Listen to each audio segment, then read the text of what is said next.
Welcome to Ghost Club Paranormal. Don't go changing that channel now, as we have one hell of a show for you. From ghouls that lurk in the dead of night, to modern day technology that is sure to blow your mind. It's the number one stuff for spooky folk like you, so turn off the lights and let's get to. Ghost Club is sponsored by...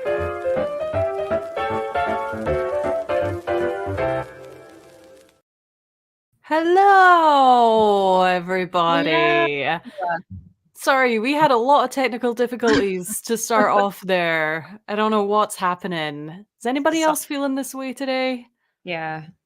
A little bit. Yeah, it's definitely been one of them days. Oh, for sure. So, hello, welcome in everybody. Dark Angel, hello. Paul, welcome. 3 Nuns, welcome. Halifax 3, hey, how's it going? Rob, hi. We have a very fun show for you guys tonight. There are going to be, one game. I did have a couple of games planned, but we'll get into that a little bit later. And what else? We're going to be talking about the last episodes that we've done at Indiana State Sanatorium. And if you guys haven't seen that yet, go ahead and click the link in the description below where you can check that out. We collaborated with Haunted Nights, which was amazing. The vibe was so much fun. And I know that you guys, the viewers, loved that collaboration as well. So I'm here to let you guys know that our mystery guest for tonight, if you didn't know already, it's Steve from Haunted Nights. What's up, guys? Guest. Steve, where's Dylan? Dylan? Who knows? He probably just woke up. Yeah, Dylan said that he was going to come, and then last minute he was like, sorry, I can't make it. And I was just like, that's such an Aries thing to do, and I love it. So Aries. Thank you so much, Timothy, for your donation. Guys, if you want to donate, we really appreciate it. It really, really helps us get to more locations. And also, if you wanted to donate through PayPal, then the PayPal link's down below as well. And I'll keep my screen up and I'll shout you guys out as well. So, because with your guys' donations, it wouldn't have been possible for us to make the big trip that we just done. We were out for 2 weeks on the road. Steve and Dylan, they hooked us up with a couple of locations, and we're very, very thankful for that too. One of them was ISS, which was absolutely insane. Bucket list location. So very fun stuff. Guys, let me know, what was your favorite part about the ISS investigation, the Indiana State Sanatorium investigation, and we'll talk about our favorite moments. Mandy, you want to take it away? Or just not like favorite, but just like a moment that like really sticks out in your mind. The bats. Like, I can't think of that investigation without the bats. I don't know why, but that to me was so fucking funny. Like, and watching it back too, I don't know, that was crazy. But paranormal wise, I actually thought like the like running, shuffling towards you and Dylan was insane. Like how loud that was, Jade. Like, that blew my mind. Yeah, that's scary. That, and the fact that it didn't just happen once, it happened like 3 times. And even in between those 3 times, we're hearing shuffling going on from like just like footsteps, but like that actual like Russian shuffling was pretty insane. You know what it kind of reminded me of a little bit? It reminded me of right before me and Dylan like go down that hallway to the nurse's station, and we were running into one room, and then we like stop for a second, then we like shuffle and run like down to the next room and stop, and then shuffle and run again. And I didn't keep this part in the episode, but when we were wrapping up, like I said that to Dylan, and he was like, "Oh, are you saying that it's actually us from like the past?" And I was like, "No." But that's such crazy. Like, that's such a fucking rabbit hole to go down. Thank you so much, Paul, for your donation. We appreciate you so much. We have a trip coming up in oh god, we're leaving on Friday actually. So we really appreciate all your guys' donations. Help us get to more locations. Love it.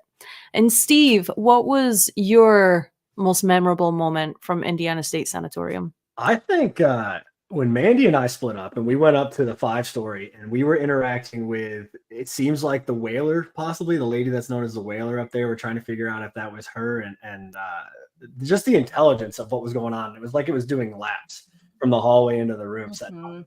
That to me was really, really cool. And then finding that piece of paper, I didn't get the chance to talk to Alyssa. She wasn't there at all. Dang. Her day, but it's got to be her. Like it has to be her, and it's just it was a weird coincidence.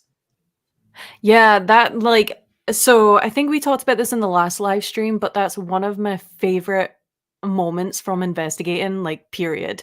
Because it's only happened a couple of times on an investigation is when a spirit actually leads you to a certain thing without asking questions or anything like that. Yeah. And it's just so apparent that this spirit is trying to communicate something to you. Yeah. And I just love being led by spirit and not actively like seeking it. You know, she came through strong. Yeah. The Whaler. Yeah. It was strange because that being like the first thing I pick up, because I've been there so many times, right? And like I've never like gone through the paperwork. Let me kind of look at it and stuff, but I've never like picked it up and read it. And like that's the first sheet that I pick up and read. And then we go to the restaurant that we again eat at every time we're out there. We've never had this waitress before. And she sits us down and it's the same lady. Like it's just crazy. It's wild, but we'll definitely update you guys when Steve does go back to that area. Because again, you go back all the time to. Yeah, we'll be back out there in November. November, we'll be back out there. November? Okay, cool. So yeah, when you go back in November, then go check it out. Like you're just going to be carrying this letter with you everywhere. I still have the paper. The paper, yeah. But we'll definitely update you guys on the community post or something like that. God, I want to go back to Indiana State so bad. It was so scary. Yeah, it's a spooky spot. It's one of those spots that like never lets us down. That's why we go out there all the time. Like even if we're driving somewhere else and it's on the way, we always stop through. That's our place where like we crash for the night and stay or like investigate. It's an awesome spot. Yeah. And actually, like, if you do want to stay the night at Indiana State Sanatorium, the place where you stay, just for anybody who's wanting to do this location themselves, the place that you actually stay in is like in the office, which is like further from, the nurse's station and the 5th floor and all that. And they're pretty like clean rooms, nice clean bathrooms, things like that. I was pleasantly, we didn't stay there, but Steve and Dylan stayed there. But I was pleasantly surprised at how nice it was to sleep there. And they've done a lot more work since you guys have been out there, because we were out there a few weeks later or the next week or whatever for that convention. The salon and the chapel where they had ripped off the roof, that's all done already. Brand new roof, cleaned out. It's like the rooms are empty. It looks great. I mean, they've already patched the nursing home. The hole by the nurse's station is covered now. So they're doing a lot of work out there. It's good. Wow. That's You know, impressive. Yeah, and if you guys haven't seen our walkthrough at Indiana State Sanatorium on members only, if you want to join, the link's in the description below again. But I basically put together a little episode of when Steve and Dylan took us around and we saw it for the first time. And that was, I don't know, it was just a cool video to put in members only. And what surprised me was how much of the history you guys knew about it. Yeah. So it was really, really cool to be there for that moment when a couple of other spirits that have never been talked about came up. That was really, really cool. Learning a new story about a place, it's cool. Yeah, absolutely. All right, guys. So before we get into, I want to jump into our first game just because we're kind of on the topic and I'm really excited for this. But I do just want to say real fast, if you're here for the live, there's 183 people here. Thank you guys so much for tuning in and supporting us. I will say that our next investigation is going to be next Tuesday.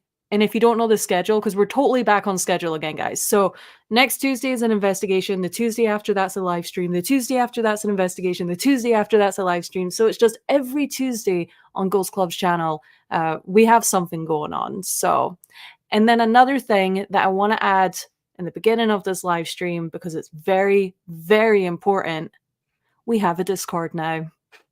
Woo! We got a Discord. We did it.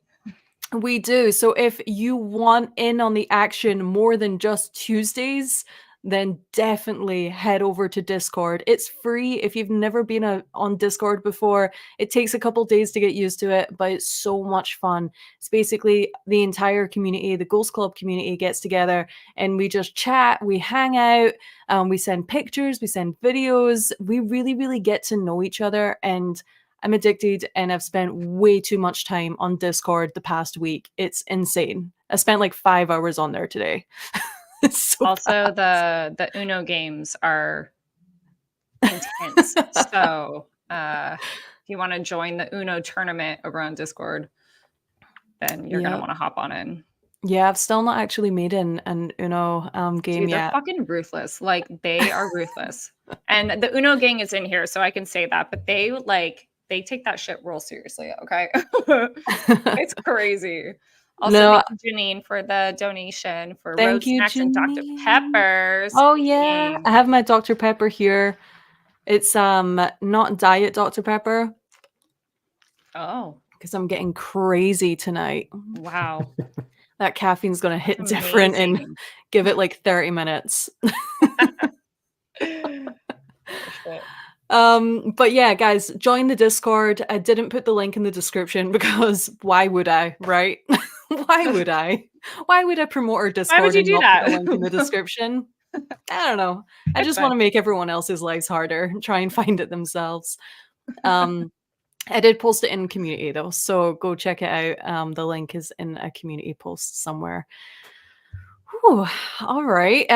We're gonna go ahead and get into. Sorry, I think I saw another donation. Tabitha's donation. We'd love some training with Mandy. That's do you so provide? Nice. I actually do hope to do something like that next year, where I can actually like set aside time to do some mentorships and stuff. Get like a website, things like that, and make your own Discord. maybe Mandy will have a future medium Discord. I'm there for it. Crazy. Just mediumship and Uno. That's all it is. That's all it is. All right, guys, I'm gonna go ahead and start our let me put some music. I don't have any music, I don't think. What is this one? No, that okay, that works actually. Okay. It's kind of spooky, but it's kind of it's a spooky game. It is a spooky game. Let me pull it up real fast. Oh, wrong game. Steve's like, what am I doing here? I'm chilling. You're good. Have you ever stepped in on a live stream of ours? Yeah. I was in one. I think right before we went on the filming trip, I was in one. Yeah. Gotcha. Yeah, because I know that you guys pop into our premieres for the episodes quite often, and we really appreciate that. But I was like, hopefully you've seen a live stream. Oh yeah. They're pretty chaotic. Hi, Kathy. We love you. Kathy.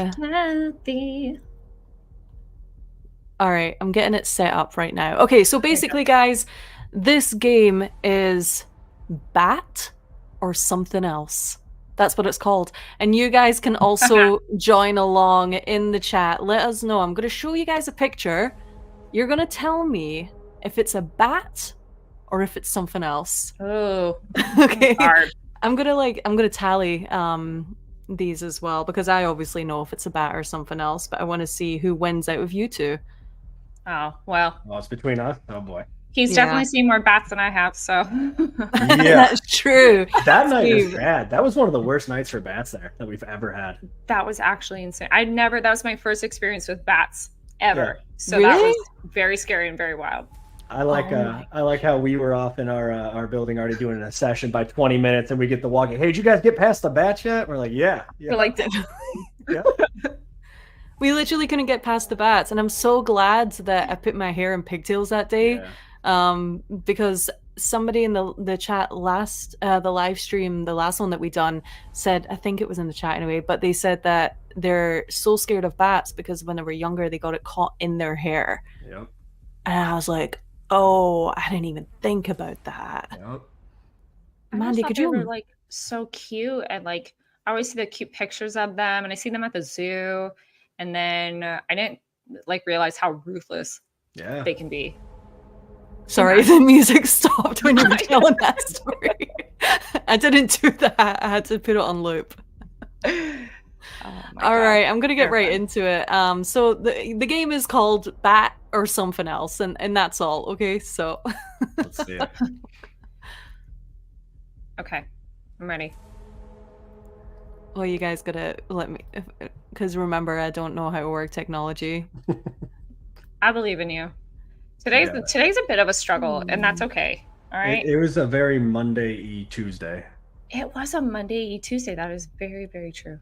Oh, son of a biscuit! Look at that. Can you guys see this? Yeah. I'm saying bat. You think it's a bat? Yeah. No. I already suck at this game. I'm saying bat. I'm gonna say not a bat. I feel like this music isn't right. I need to change the music. We'll put the Western music back on. That's like a duel. Wait, okay. I do this. Who's gonna win? My intuition, or my ego? What do you guys think? I think it's a bat. Something else. I'm gonna say something else. You're gonna say something else? Yeah. First off, thank you so much for the $10 donation. It looks we like love you. Love you. Thank you. Yes. Oh. Samantha said Wilson. I know. I was gonna say it looks like dog hair, so I'm gonna go with the dog. I'm going bat. Yeah, it's gonna be bat. All right. Let's see. I can. Oh my gosh! I need to actually pull it up first. Okay, I'm here. I believe in you. Okay, it is, guys. A bat! Oh no! no! Who would have known? It was a bat. No. So Steve got it. I didn't realize. I guess I've never looked really well enough at a bat because what the fuck? Like, look at all that hair. Next picture. I've seen too many up close. You've seen too many. This isn't fair. He's got an upper hand. No. Oh nope, that's like a leather jacket. That's a couch. It's a couch or something. Okay, so like I totally forgot. Part of the game is if you don't think it's a bat and you guess what it actually is, then you get double points. Okay. I'm saying like a leather chair, like a chair, or a couch or something. Okay. Like Furniture. leather chair or a jacket. No, you have to just choose one. Oh, dang it. Chair or jacket? I did say jacket first. I'll say jacket first. I say chair. It's probably a chair. It's probably a couch. That's a chair. Some kind of furniture. He's probably right. I'll get a bat emoji, for sure. It's a couch! Hey! Whoa! Nice. What is going on with this music? I'm so sorry. Loop already. All right. This is too hard. Wow, guys, thank you so much for these donations. This is crazy. Yes, stop. I really am very, very honored that you guys are actually... Money's hard to come by these days, you know? Mm-hmm. That's very true. Next one. What could this be? Did this one stump you guys? I'm going not a bat. Okay. I'm gonna say. Oh man. Yeah, I'm gonna say not a bat either. Not a bat. Okay. Any guesses on what it could be? No. I'm gonna say blanket. Yeah, I was gonna say like a sweater. Like a sweater. Yeah. Oh yeah, like a sweater. Yeah. Oh. Okay, let's see if you guys are any of you guys are right. Well, it's only Jack Sparrow. That's okay. It's just a little bandana on top of Jack Sparrow's head. Not a bat. Not a bat. Okay. Not a bat. So you guys both got a point there, though, because you said not a bat. Yeah. But Steve is still winning by 2. Oh, son of a bitch. So Mandy, you got to catch Too many close encounters with the bats. Too many. Yeah, he knows them so well. What is this, guys? Oh, those are little teethers. That's a bat right there. Those are teeth. It It's a bat. Yeah, it's a bat. It's its ears, though. I think it's its ears. Oh, you know what? You're probably so right. There's no way they have teeth like that. That'd be so scary. Thank you so much for your donation. Remember, I work with cats and dogs. I don't work with That'd be so bats. scary. Oh, So a chair scary. seat is close. It's like flying around like that at night. Wait, so there's a lot of people here with saying bat. Oh, Yeah, dog it's definitely again. it's a bat. It's the ears, I think, though. Yeah, like hanging upside down like the ears. Yeah. I think that's what I'm I thinking. still, I'm gonna go teeth because that's. Could be their wings, I guess, Just but I think it's curious. the ears. So we have a comment here saying fangs from a spider. Oh, I God. will let you guys know that if it's not a bat, it's not another animal. Okay. So fair. it's like an object Oh. or it's Okay. a bat. Yeah. Gotcha. Okay. Because that was It's getting teethers. yeah, it was Yeah. way too. Some teethers. Let's just I'll see. get It's That'd be ears. a, it's a bat. It's teeth. Oh shit! It is the teeth. It is the teeth. Holy shit! It's a bat from hell. That's terrifying. It is. That's something. Oh God, that's bad. I feel like these genuinely were the bats at Indiana State Yeah. Sanatorium. No, Yeah, for sure. they were angry like that all night. This is what they looked like. God, and all the body parts in the doorway. Let's see. Next Ooh. one. Ooh. Interesting. What do you guys think? There's a lot of wispies there. Yeah. Bat or something else? Oh, we have. Do we have bat? Looks I like think it's a bat. I think it's a bat. You think it's a bat? Yeah. Mandy, what about you? Do you think this is a bat? I'm gonna say no, Hmm. but I don't know. It's like the back of someone's head. I don't know. Yeah, a lot of Hair? people saying bat I here. think it's a bat. It probably is. I'm not good at stuff like this. Okay, so Steve says bat. Mandy says The back of someone's head. the back of someone's head. Okay, Well, let's see. You think it's somebody with their hair up? Yeah, don't. It's okay. I don't need to explain what I'm visualizing. It's crazy. I think you gotta give yourself more credit, Mandy, because it's Oh. Lorraine Warren. Well done, Mandy. I'm gonna give you 2 points for that. Yeah, absolutely. You got her hair for That's sure. my girl, Lorraine. That's my girl. She got her hair up. She's yelling at me, Dang. yelling at me in that picture for calling her a bat.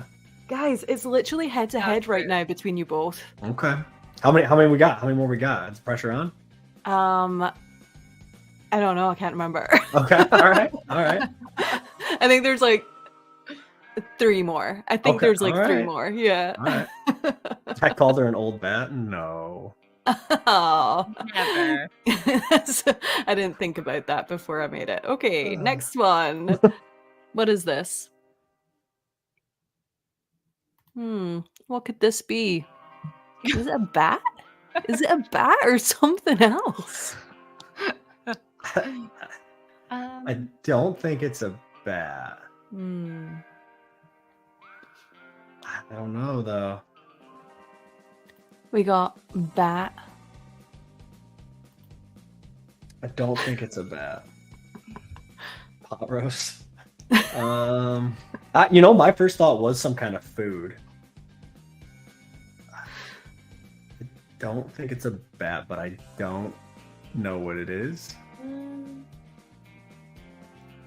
Okay, so you're just saying not bat. Not You a don't want to bat. take a It's- guess. You don't want to try and go for the double point.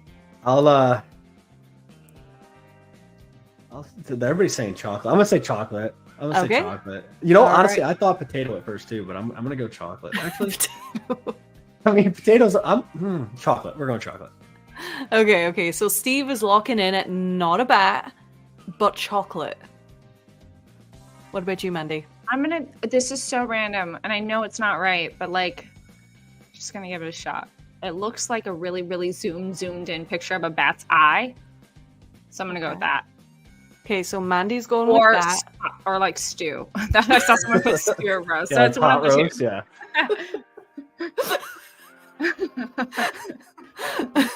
So what one is it, Mandy? You can only I'm gonna go with that. I'm gonna go with the zoomed in picture of a bat's eye. Okay. All right, guys. Let's see what we have. Please Do don't you be a know your bat. bats? It's a steak pie. Okay, so that's pretty close. That was pretty close. Okay. Who would have known, right? A lot of Okay. people said stew, and that Yeah, is that's pretty close. much a steak pie right there. Yeah. So, really, really proud of you guys. Whoever said stew.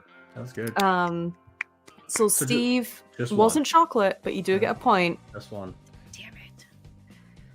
Mandy, you got to catch up here. All right, next one. What do you think this is? Bat. Steve, Yeah. you sound pretty confident. Yeah, it's a bat. I was gonna say bat too. It's like a little vein Yeah, it's in the wing or in something. the wing. Yeah. Okay. What do you guys think? I think everybody feeling bat here, I think. Yeah, I think it's a bat. Yeah. All right, let's see if you guys are right. Is it a bat or is it something else? It's a bat. Yeah. Dang, look at that variety. This Yeah. one's really cool. So this bat, just a little bat history here. This bat was actually there was like a bunch of these white bats in the UK that just came out of nowhere. So this was from an article where like these white bats were taking over the UK. I think this one picture was actually maybe in Scotland. I'm not sure. That's insane. It kind of looks like a flying hamster. It looks does. like a flying hamster. It does. Well, chonky boy. What is this? This is the last photo, guys. That's Wilson. You saying Mandy's saying Wilson? That's not a bat. It's something else.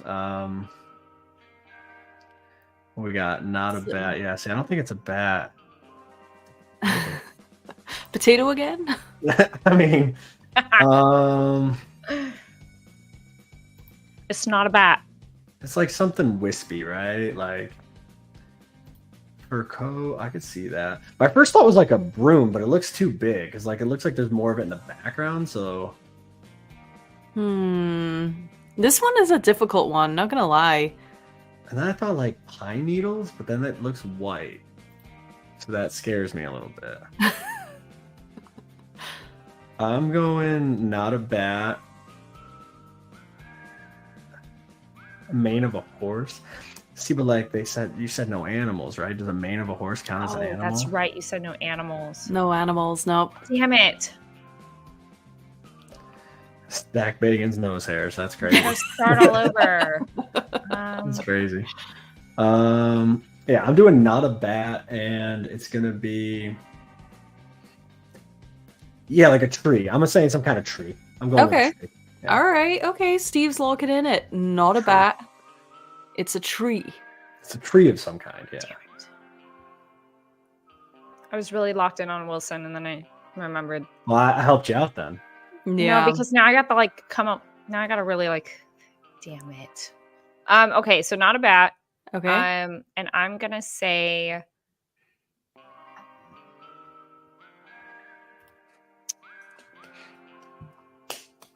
You got this, Mandy. Uh, I should really put on a timer at this point. This is... okay, it's a rug. Okay, cool. Okay, so Steve's coming in at not a bat, it's a tree, and Mandy's coming in not a bat, it's a rug. Let's see if you guys, Austin's any of you jacket. guys are right. You ready? Yeah, I'll see it. Is it a bat? Yes, Oh, it's it's a bat. That's a tree. It's gotta be a tree. It's on a tree. It's a bat on a tree. It's on a tree. It is on a tree. So none of you guys got that right. Okay. And I will say that only 1% of humans can get this game correct. Oh. It's We not did been okay. tested until now, but that's just my prediction. Only 1% of humans have this ability to guess if it's a bat or if it's something else, all 100%. Did anybody get in that 1%? We didn't get it. No, you guys didn't get it. This is what I'm saying. It's a difficult game. It's a Damn difficult it. game. Let me count up real fast. See who Yeah. won that one. So it was close. It Steve, was definitely I close. think Steve won. Steve came in with 7 points, Wow. and Mandy came in with 6. Ooh. Dang. But you done really good, Mandy, for Yeah, that was only great. encountering bats once in your lifetime. That's true. That's true. Let me just double check that was the last one. I'm pretty sure it is. Yep, that's the last one. Could you imagine? We'll go again. One more. Dang. So I hope that you guys enjoyed my bat game. That's great. That's hard. That was hard. Dang. I thought we were doing pretty good there off the beginning, and then it kind of fell downhill. Yeah. And then so pretty much every live stream I do want to come up with like some game or something or other. We usually do that anyway. Like, I mean, we had the whole like cursor crew, but God, that went on like that was like 4 live streams in a row. That went on for so long. And the first time we ever done it, it was like the entire live stream was just this game because we couldn't decide who we wanted to curse or crew. It was a whole thing. It was fun. Do you guys ever do live streams? Other like, because I know that you do some like investigation live streams, right? Yeah, so we've done a couple live streams on here on YouTube for investigations. Only I think 2 so far. But we'll do TikTok live sometime, just like talk and walk around. We stream on Twitch every night, but that's just to play video games. We just play video games mostly and hang out. You guys stream every single night on Twitch? That's what I'm doing when I get off here until about 4 a.m. What? Every night that we're home, we're streaming. Yeah, every single night. Wow. So you and Dylan both do this to get Yeah. Well, he plays one game and I play a different game, but yeah, we're both on pretty much if we're home, we're streaming. Yeah. And what game are you guys playing at the moment? I do Fortnite because I like Fortnite. I'm not good at it. Fortnite, and then we do some like scary games too, some like horror games. We did Escape the Backrooms, all that kind of stuff too. So. Dang. Oh, okay. Have you ever played what is it, Until Dawn? Mm-mm. No, what is Until Dawn? Is that a game? Is that the one I'm thinking of, or is that a TV show? I'm not sure. I think it's a game.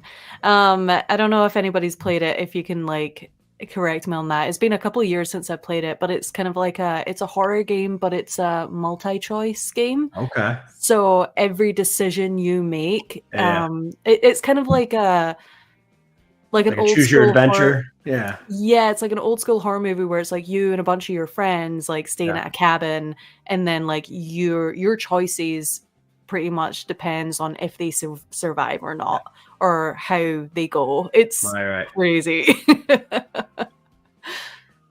Yeah, Until Dawn is a horror game. Cool. Okay. Thank you so much, Paul, for your donation, by the way.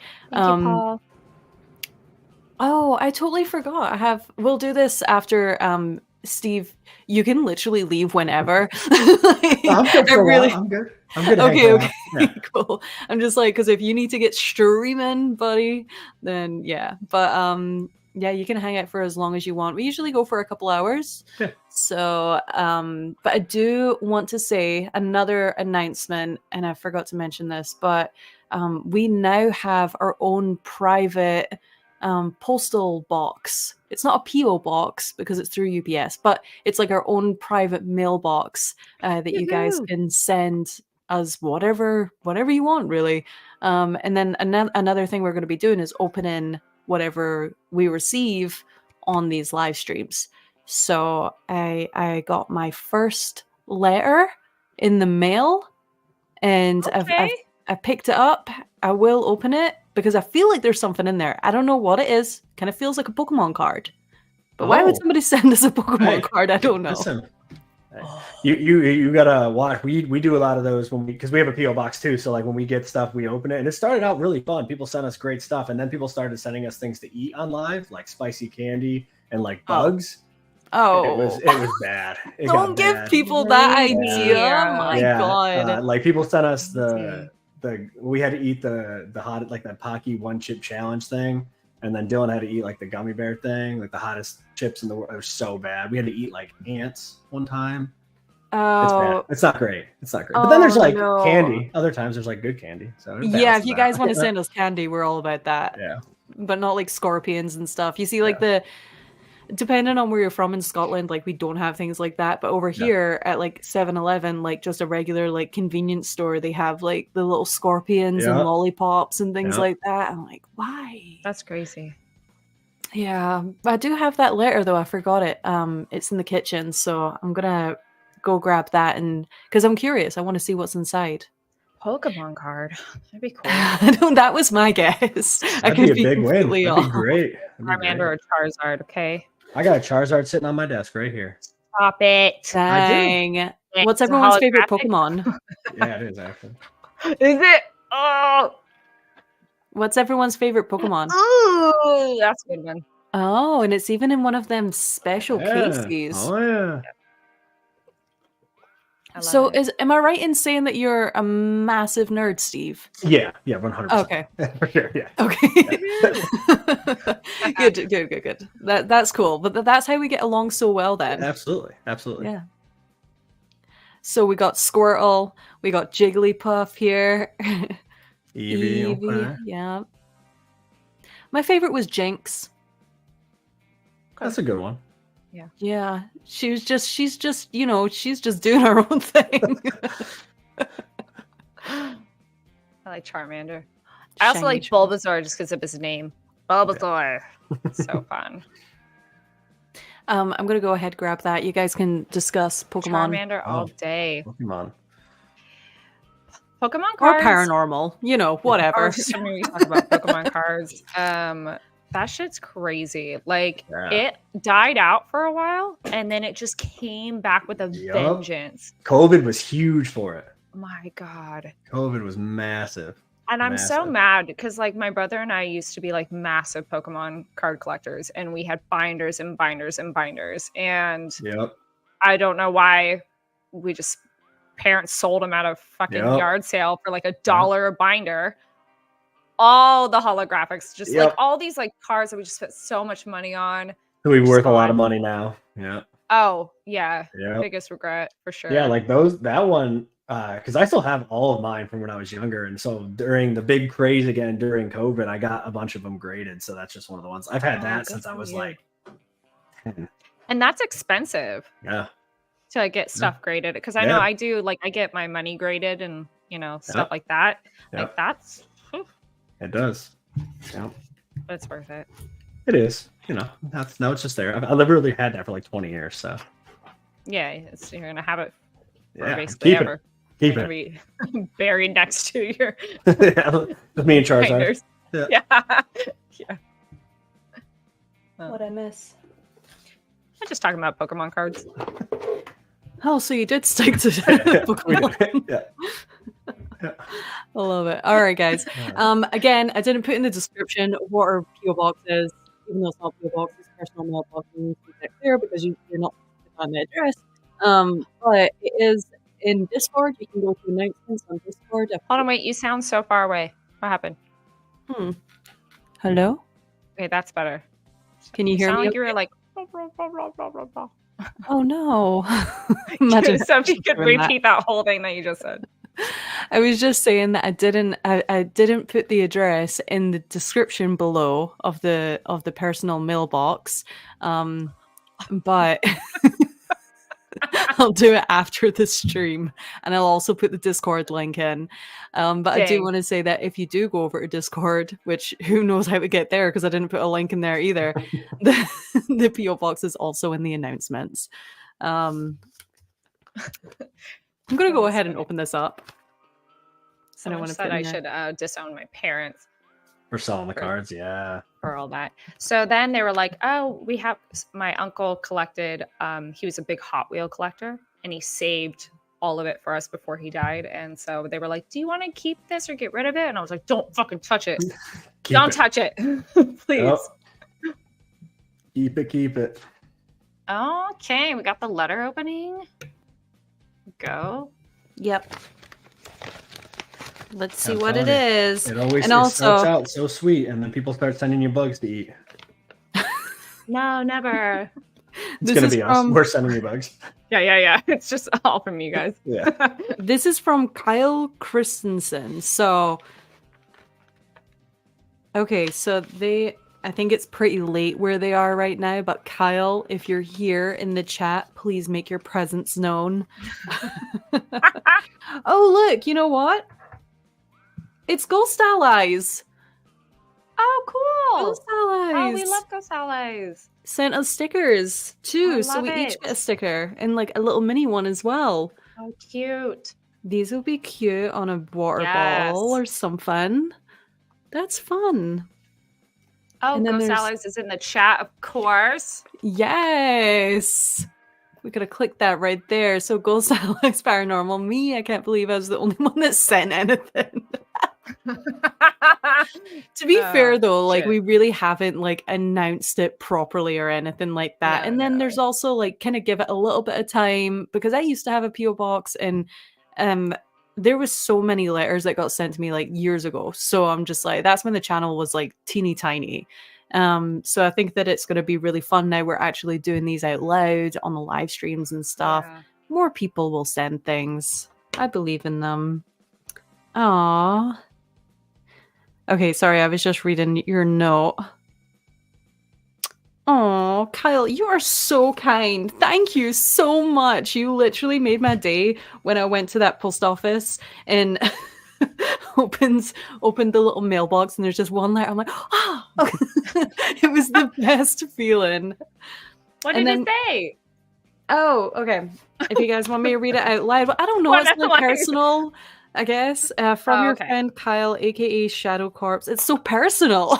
No, I don't know if it is, but I'm like scared to say it out loud. Just give me the gist of what it says. Just like okay. So from your friend Kyle, aka Shadow Corpse, at Kyle Ghost says Allies. read it. Huh? Kyle said read it. Oh, okay, cool. At Ghost Allies Paranormal. I've put in 2 each sizes stickers for the both of you and Mandy. I'll send more with the new logo when I get them. Happy investigating, Kyle, aka Shadow Corpse. Yes. So cool. That's so nice. Thank you. That was so nice. And then we also do have another like a package. But I feel like I know what this is. I think I know what this is already. But I'm gonna open it anyway for you guys because Open it. I don't want to show on camera what I'm opening it with because we might. Your sticker is gonna go on my water bottle right next to the Ghost Club sticker. You know, I'm glad that you sent 2 as well because I have like a big wooden box that I keep all my paranormal equipment in my office. And when you open it up on the inside, it's got like a bunch of people's paranormal stickers in there. So I'm definitely going to be adding that to there. Also, Serendipity, which I believe your name is Jan. That's so kind of you. You totally don't have to do anything for us. But if you do, we're going to love it no matter what. We love stuff. It's just fun, you know. We're only going to be doing this for 6 months as well because, you know, Steve, having a private mailbox, it's expensive to upkeep it, you know. So I just kind of figured we'll just do it for 6 months. And that way, because we get asked all the time if we have a mailing address. Mm-hmm. And I just feel bad putting it off. Okay. What is it? It's a Polaroid camera. This is cool. Oh, shit. This is really cool. I have no idea how to use this. Oh my gosh. Wait, who's it from? So this is from Ed. He's a viewer, and he actually sent me a private email and asked us if we wanted this. And I was like, well, actually, yeah, like I've been looking for one anyway. The one that you use on investigations, Mandy, is your grandpa's. So, I mean, it's obviously got a lot of meaning behind it. Like if that one broke, then that would be devastating. Sure. Yeah. So I don't really know what type this is, but it is like an actual Polaroid camera. Yeah, that's legit. Yeah. And I don't know, I'm going to have to like that's look. A bad boy. It is. Look, it's like it's called, Oh, it's got all the fucking dials and everything. It's got doodads on it. Oh, it's got doodads. Yeah, so we just need to figure out what film to get in this. Because obviously, of course, on our last live stream, man, that's so cool. This is so cool. That's so cool. It's like so sleek, like the newer version of mine. Ooh, I love that. 80s version, so the 70s. So now we can both snap pictures at ghosts every time something happens. I mean, Steve We and got some good Dylan, ones. do you know? Oh, like the We got some pictures? good ones. No, when we were with you guys, we got the ones with half our face in them. And Oh, yeah. Those are It's really good. really hard to take a selfie on a Polaroid like this. You're just like, We love it. oh my gosh, this is just the coolest thing. I love this so much. That's I can't so wait to play about cool. with it, get film and all that stuff. On our last live stream, we started to sell the Polaroid packs, and they were a huge success. We sold out pretty fast and sent them all off, and everybody's pretty much got them now. So if you haven't received your Polaroid pack, you definitely should have by now. But definitely let me know if you didn't. Yeah, a And lot of people really loved it. if you did get a Polaroid pack, go ahead, share those photos and tag us. Like, because I actually can't even remember. Also, I put the packs together, so Mandy doesn't know who got what Polaroid. I know nothing. So is that something that you guys have ever done, Steve? Polaroids, no. So we like what we've done is like we've done giveaways for like tiles and stuff from like the homestead up here. We give away like actual little tiles from the building.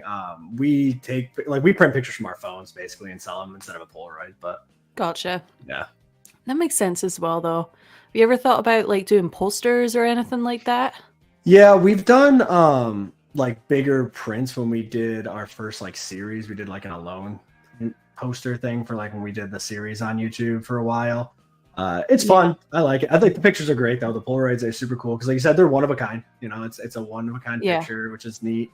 It's really hard to let go of them. I'm not Yeah. gonna lie. Yeah. It really is, because it's such a personal, Yeah. moment that Yep. and we look so good in every single one of them. And that's just like a normal like camera doesn't do that. Yeah. It shows every single tiny little Yeah. flaw. Yeah. So we're like, man, these are so cool, but at the same time, like we have to learn to let go. Yeah. I let go. Gotta let go. Someone posted in the Discord the picture of me in the theater for an upcoming episode, and I was just like, damn it, I really want that one back. Nah, just kidding. I'm kidding. It's fine. I'll just No, but you cherish did it keep from the afar. one of us and Steve and did. Dylan. Yeah, Yeah. because that was just like, we only took one picture with the Polaroid of all of us, and Mandy was like, I can't let this go. I was like, no, I don't blame you. I can't. Sorry. But Molly did say that she has Indiana State Sanatorium picture, and it's so cool. So That's awesome. that's good, yeah, because I love it as well, because some of them are from old locations that we done, and then some of them are from upcoming episodes that we're going to be doing. So yeah, just fun. Anyway, we're going to be taking more Polaroids, and we're going to be doing this again. So if you missed out on this last sale of Polaroids, then just stay put. We will be back with more Polaroids for sure, and we're only probably going to again just sell like 20 at a time, even maybe like 10 at a time or something like that. Yeah, I think it's going to be a lot of fun. We're also working on new merch as well. Again, that's not going to be out for a little while. Yeah, fun stuff. You know what, Steve? You guys have really amazing merch. Oh, thank you. Thank you. Yeah, you Yeah. really, really do. It's like it's honestly like proper clothes that you would see like in like skate shops and stuff like that, and that's really hard to do.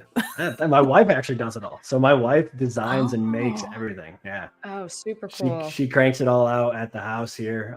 She has a marketing business, so she does like advertising for other companies, and then she does merch for other companies and stuff. So she does all of our merch.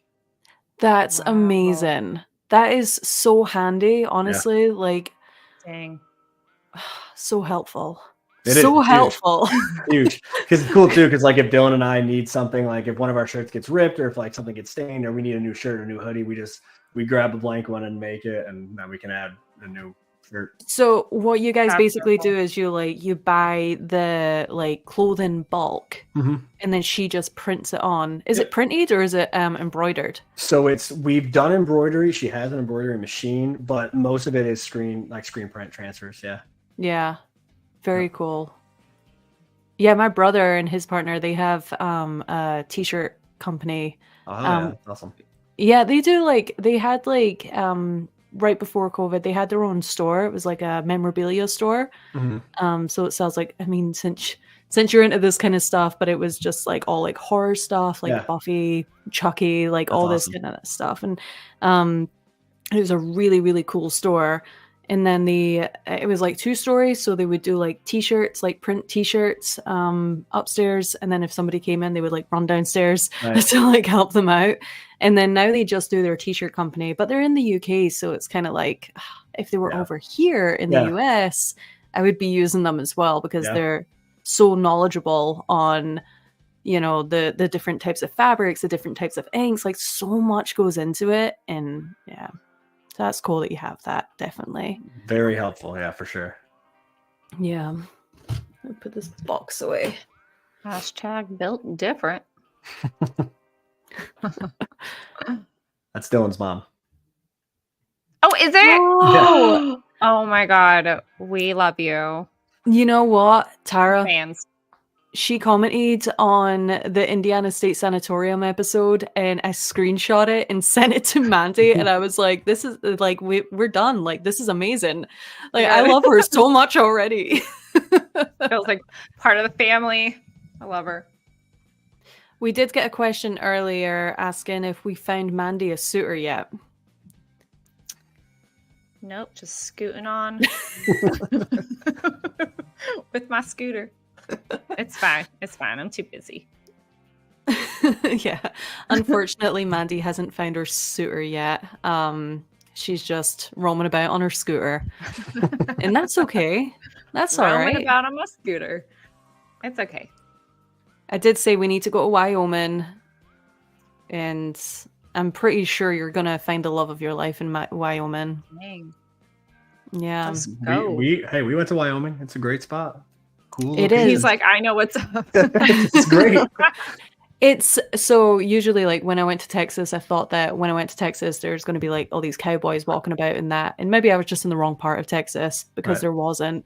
But when I went to Wyoming, it was a different story. There were like actual cowboys walking about. Yep. And it was just so much fun. And I just think that that's what Mandy needs, It's just a cowboy. That's all. Cowboy on a scooter. I still need to take you to that barbecue place at lunchtime by my house. There's like this barbecue place. It's really, really good by my house. And I went there one lunchtime and it was all, I'm sorry, Steve, you're probably like, I'm done with this. But it was all like the working men, like all the carpenters and all like the roofers and all that, but like young guys all on their lunch break. And I was just like, I'm just trying to get my pulled pork. And then I messaged Mandy and I was like, you need to go to this barbecue place at lunchtime. That's where it's at. And you get barbecue. And I get barbecue. Now, see, like I'm tricky. I'm a tricky one. So I think it'll be a while before I find anyone. And that's okay. That's okay. Dylan still has a few years anyway to grow up. I'm pushing for it so hard. I'm sorry. Mom's in the chat. I know. Well, girl, you're already there. Like, meet the family. You're accepted. And he just got a new puppy. He did. I'm obsessed. Yeah. It's so cute. It's very cute. Very I'm sold. cute. Oh boy. No, we love Dylan so much. It's so sad that he can't be here tonight. But honestly, and I'm not just saying that because his mom's in the chat, like honestly, one of the most respectful like guys, and same with you, Steve. Like that's what, after our investigation, me and Mandy were talking about it and we're like, that was so cool that you guys were able to not overshadow on the investigation, because I feel like there's a lot of people that do that. A lot of people, some people that we've collaborated have done that before, and it's just so nice that you guys were like, no, just do your thing. We're just here, and just very, very respectful at the same time, but also like joined in on the investigation and had fun also. Yeah, and we had a blast. It was just so easy to work with you guys, and you know, Dylan's vocabulary, like, what is that about? And like, he is so smart. And he's only 22. He's so young. Yeah. Well, that's like, he started coming to the ghost hunts. Tara actually brought him to his first ghost hunt when he was 12 years old at one of my events. And he came in and he was like speaking French when he was 12. And I was like, how is this kid? Oh my gosh. I mean, and now he sleeps most of the time when we're together, but when he's awake, he says a few smart things and then he goes back to bed, and that's about it. No, he's honestly, like, I was shocked. Like, you wouldn't think that he's, I guess, I don't know if he's a millennial or Gen Z. We probably shouldn't even be talking about him at all when he's not here, but here we are. And that's Gen Z. Yeah. We're millennials. He was born in 2002. We're Dang. Oh, yeah, because we were talking about this, weren't we? About how he's never witnessed the millennium. Yep. That's right. Yeah, he wasn't there. He wasn't there for the millennium. Wow. Dang. And if anybody was alive for the millennium, like, that is the one time that you want to be alive is for the millennium. Yep. He missed it. That was a night to remember for sure. I've told Mandy this, but I always remember, gosh, how old was I? To be fair, though, I was born in 1992, so like I was like 7. You were 8? Yeah. I was 8 years old, and I remember, so obviously, like, I wasn't there to like party. I wish I was old enough to party for the millennium, but I was in the house and we were staying up till midnight, and my nana and granddad, I lived with them, so they would usually go to bed before midnight on like New Year's Eve and all that. But I remember they were staying up this New Year's, and I remember like seeing like my mom and all her friends and everyone just like leaving, and it was all over the news and all this. And I remember my granddad specifically, like when we were watching the fireworks go off at midnight, I remember so specifically, he turned around to me and he was like, remember this moment for the rest of your life. I would have never have thought that we were ever going to see this in my lifetime.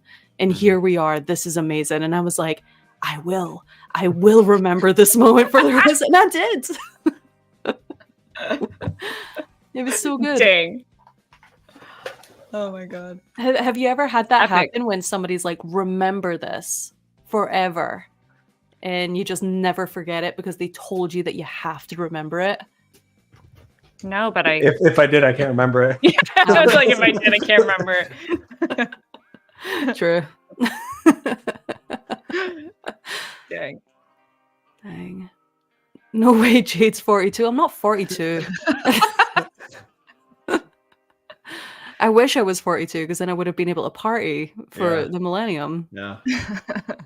And how old are you, Steve? I was born in 93, so I'm 31. Yeah. 31, yeah. 31. Yep. Yeah. All had birthdays like one day apart. We were all real close. Yeah. Yep. So Mandy and Steve, you guys are both Pisces, and Dylan and myself were both Aries. Yeah. Yeah. And you guys were born what day? I was March 4th. I was March 3rd. So weird. That's true. That's crazy. So crazy. And I think it was so funny when the two Pisces ended up together and the two Aries ended up together for the investigation as well. I was like, I don't know how this is going to go down. I think it worked really well, though. Like, I think Steve and I were just shocked the whole time, and then you and Dylan were like really calm, cool, and collected the whole time. Once I got past the bats. Yeah, once I got past bats. Yeah. No, honestly, like, I really wanted to push myself on this investigation because it really was an investigation of a lifetime, right?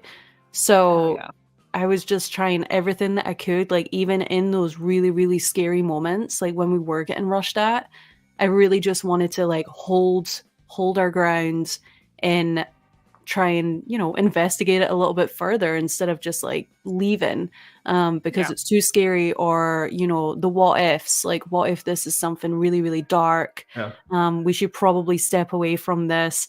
Like I was like more curious as to what it was than like scared of what it was.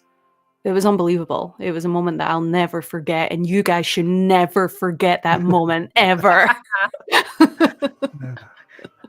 I will never forget it. And now that there's new roofs being put on, we're gonna have to go back. We're gonna have to go back. So gonna have to. I mean, it's gonna be like a 5-star resort next year. Right? It's gonna be fun. Thank you, Paul. Thank you for your donation, Paul. We appreciate you. You guys got a lot of spots out this way. You still got to hit. Oh, so many. So many. And Timothy, thank you so much for your $5 donation. Well, you've donated more than that in this live stream, so thank you. We appreciate you. 44 here, 1980. I believe we called it Y2K, where everything was going to shut down. I remember that. Yeah, like the world was going to end. Yeah. Crazy. Can anyone remember like who told them about like the world ending? I probably feel like I heard about it like internet. Yeah, like TV or something. Yeah. Like, the world, everything's shutting down at midnight when it changes. Yeah. Yeah. It's so scary. I remember my dad told me that, and I was 8.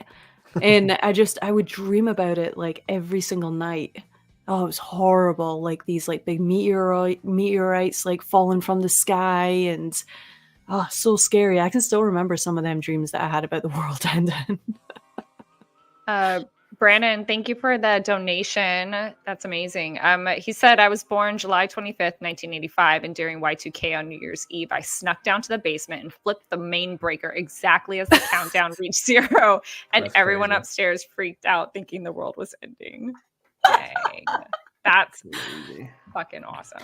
All right, Brandon, what's your zodiac sign? Curious. Yeah. What's Gemini? No, I'm just kidding. Definitely a Leo. Definitely a Sagittarius. No, I love that so much. That's so fun.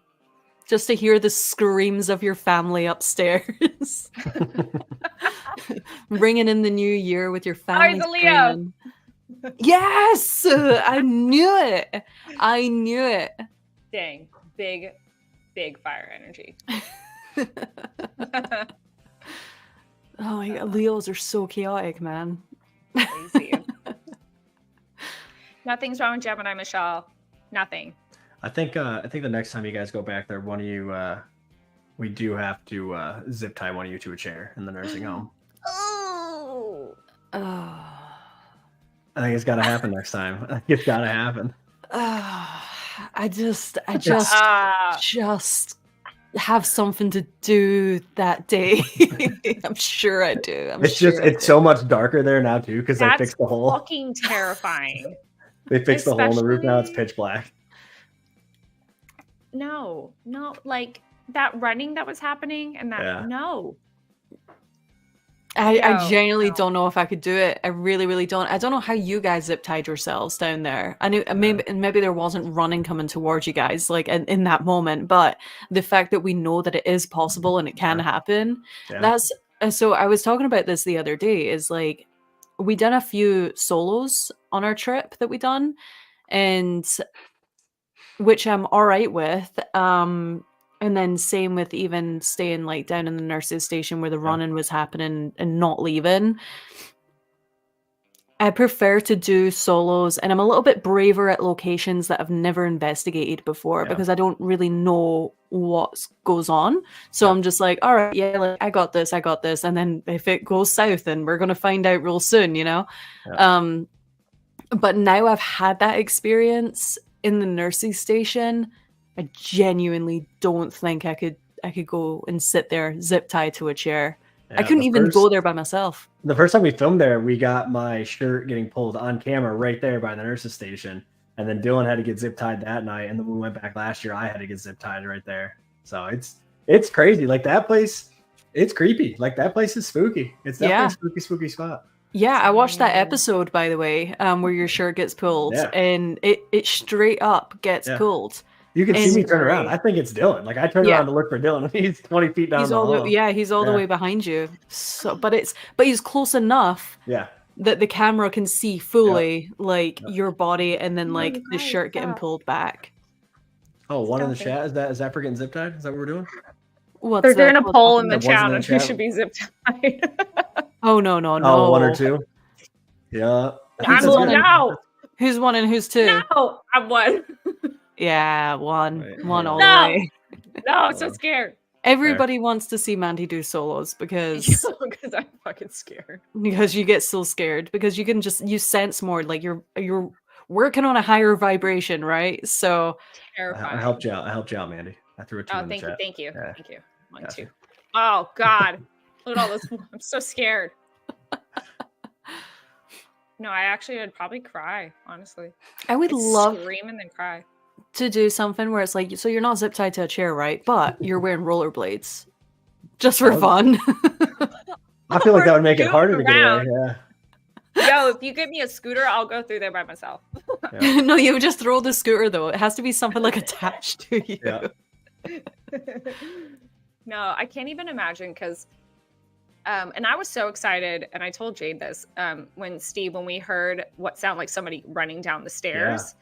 And like to actually, I was like, I don't know if the camera's gonna pick that up at all, even though it was so loud. And so the fact that the camera picked that up, like I can't imagine being zip tied and then hearing that, and being like, all right, well, Can't do it's anything. nice knowing everybody. I'm fucking Well, that done. was when we did Mid Orange Correctional up here in New York. I lost the challenge for that one, so I had to get handcuffed to a dorm in like one of the prison dorms in the back, and then he was in a different building, like probably a quarter mile away, like a 10-minute walk.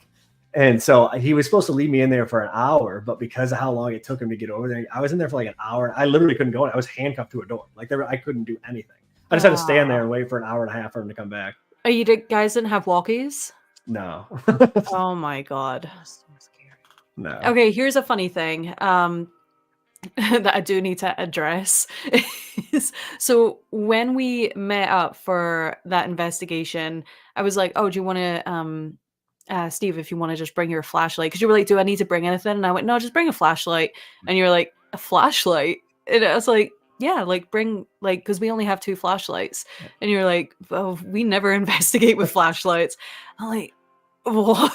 That's just it blew my mind that you guys don't investigate with a flashlight. And I'm like, well, what do you do if you need to see? And you're like, well, we have our phone lights. That's it. Crazy. That's crazy. Yep. That's wild. If I didn't have that flashlight in the basement with me, like when that Russian was happening, like we may not, like me and Dylan may not be here to this day. I swear, because it was only when I turned that flashlight on, that's when it stopped. Yeah. So the flashlight really did save our lives that night. I don't know. It's not very demure to not bring a flashlight. Oh, come on. I don't can't. It's not very mindful. So should probably bring a flashlight. It's crazy. That's fucking crazy. What if my flashlight would have died and then he would have had none? No light. No, I would have had my camera light. It's fine. Yeah, it's fine. It's fine. Until that died.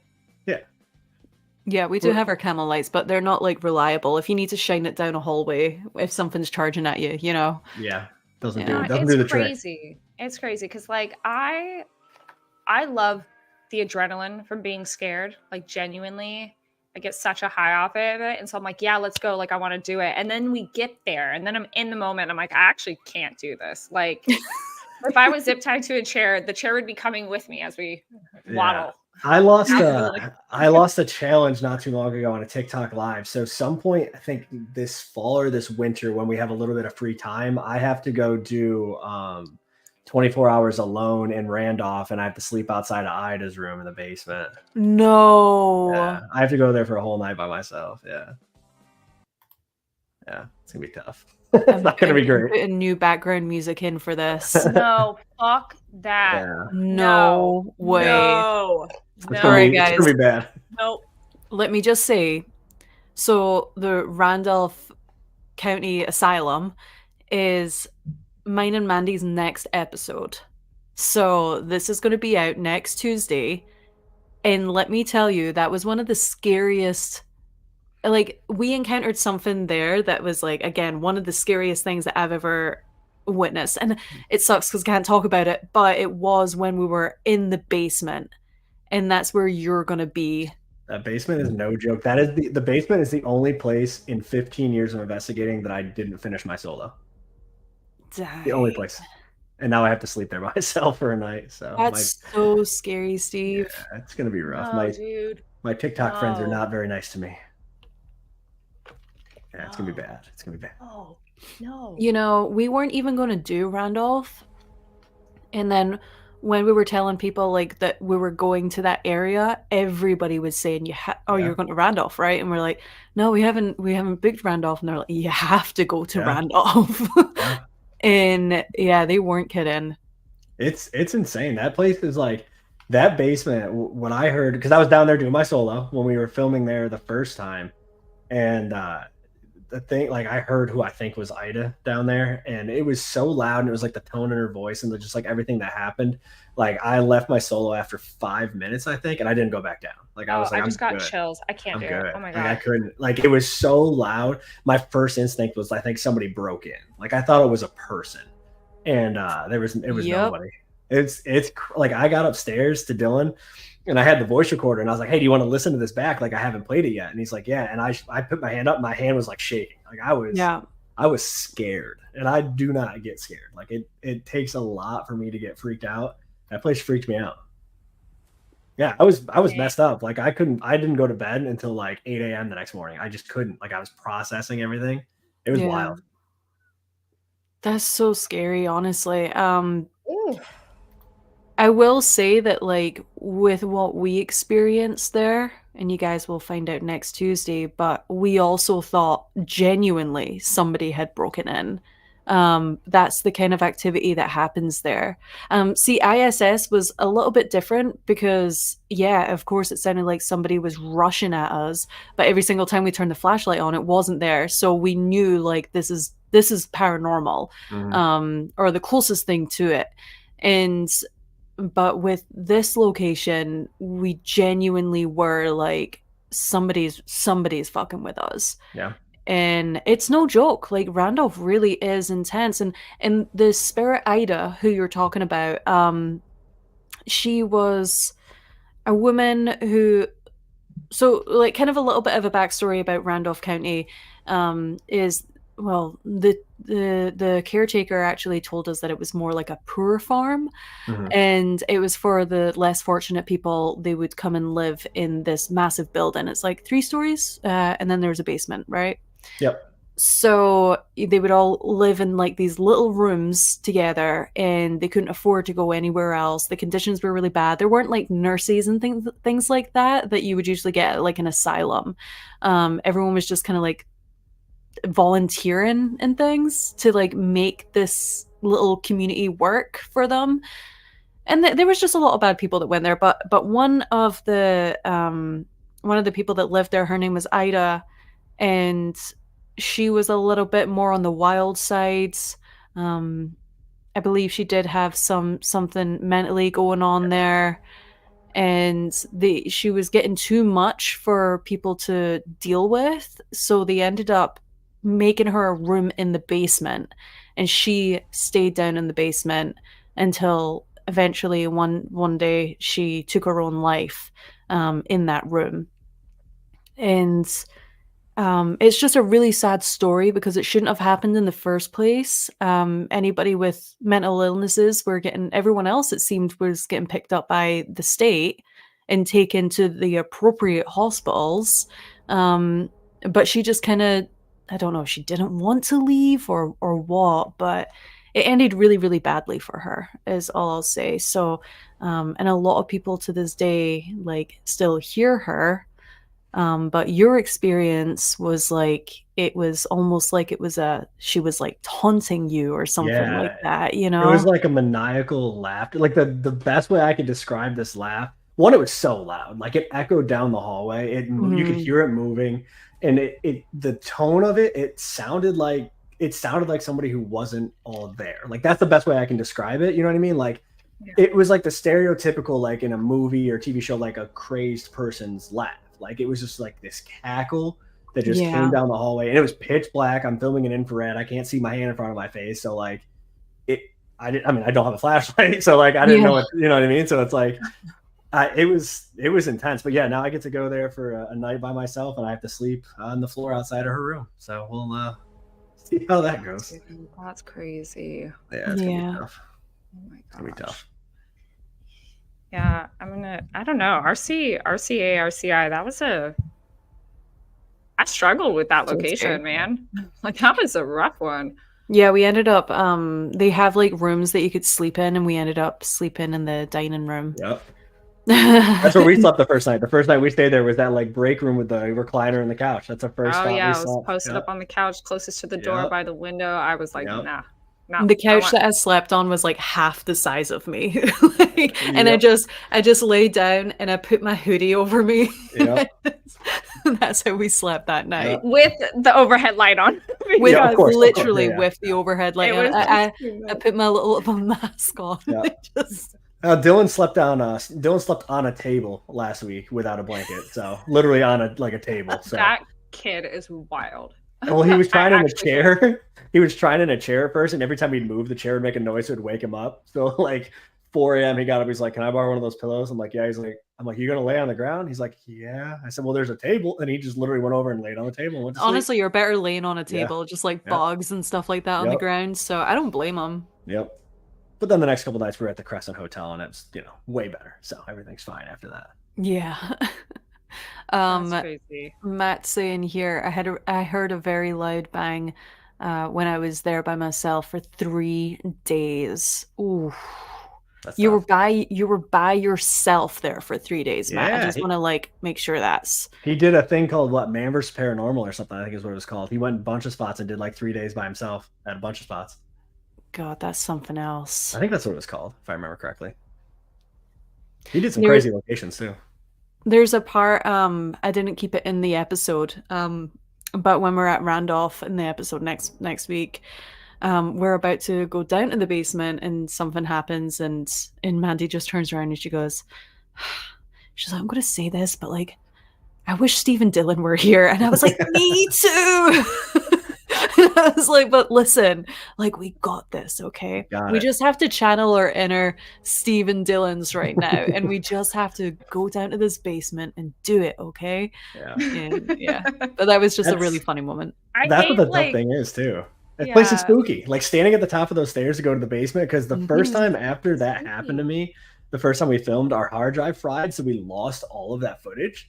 So we had to go back a week and a half later and refilm it. So I had to go back down and do another solo. And like all that was happening in my head was like hearing that voice again.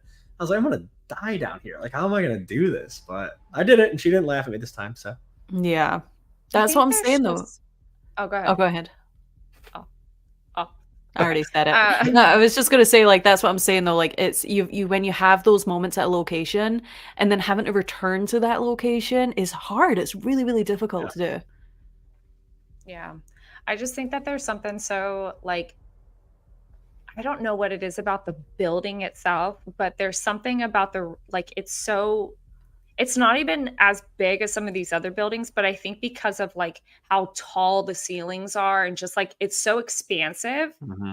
And then you have like as a medium walking through, you have all this chatter and you have all this energy, and it's so just like there's something too with like the archways and stuff like that. All it does is harness that energy, and it was very, very daunting. And I hate feeling like I got to lean on like a man or something like that. But like, I genuinely was like, I actually would prefer if the boys were here. And just because you guys are so cool and we vibe so well and it felt so good, I was like, it would be nice to have some backup, because this is such a big location. And those halls were so long, and it was so just like, it was a lot. The layout there makes it intense. Yeah, it's a beautiful fucking building. It's so cool, but it's built in the shape of like a cross as well. A lot of buildings like that were kind of made like that back then, but that's pretty. I don't know. It's weird. It's intense. It's intense. Nathan's asking if there's any chance we could investigate Montana sometime. I'm planning on investigating everywhere. Yep. So this week we're going to Colorado, and we talked about it, but we were doing 2 locations there that are not really known to be investigated or anything like that. So I'm really looking forward to those, because I also like going to spots that aren't investigated or aren't investigated as often, should I say, as well.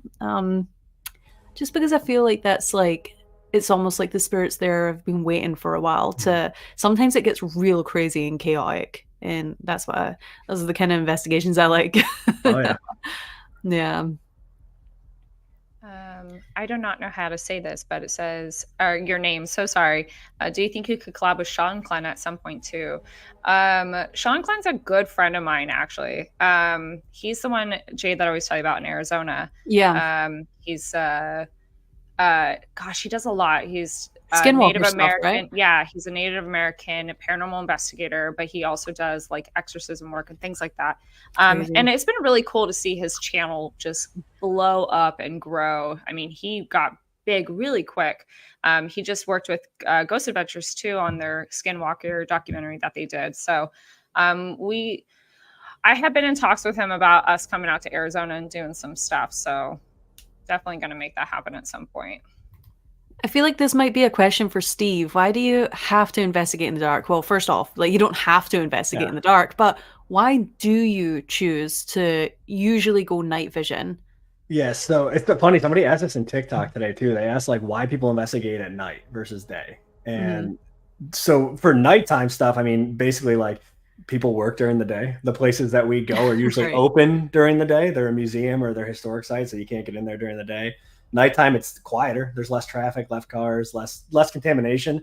Why we investigate in night vision? 9 times out of 10 when we do it, because when we first started the channel, that's all we filmed was night vision nonstop. But then we had a lot of people saying, well, we can't see anything. Like all we see is night vision. We don't get to see the building. So we started sprinkling in some sessions in the light with like the lights on the cameras. But for me, like when you're in the dark, after a few minutes, your eyes can adjust a lot better than if a light is just your light. If you have a light on, it's constantly changing because you're pointing in different directions. So your eyes never fully adjust to like your environment. So I feel like it's harder to pick up on shadows and stuff like that moving because you have lights getting cast from your lights and your eyes aren't adjusted. Where if you're just in the dark, once you're in the dark, your eyes are adjusted. There's no other light besides maybe the moonlight. So you can pick up on like shadows and stuff, I think, easier. It's just, I mean, because we've been investigating so much longer than we've been on YouTube. So it's been weird for us trying to figure out like how to investigate for YouTube versus when we just investigate normally. You know what I mean? Because like we've been on YouTube for 2.5 years, but I've been investigating for 15 years and Dylan's been doing it for 10. So it's like we have to train our minds to go, well, we have to film, not just investigate, right? So it's like we have to change some things. But and how are you finding YouTube? It's a love-hate relationship, you know. I've hated YouTube for the last 11 months, and then the last 3 weeks I love YouTube. So it's like it's back and forth. It is. We had a rough stretch for like, it was so hard for us too because like our first video is such an outlier. Our first video got pushed. Like our first video has 250,000 views. Like our very first video that we ever posted. And so like we had to like bring our minds into like that's not normal, right? Like that's never gonna happen again. You have to find like where we're actually gonna settle in there. And we thought we had found it last year where we were settling in like the low 40s, high 30s for every video. And I'm like, okay, I can live here. I'm super good with that. Like that's fine.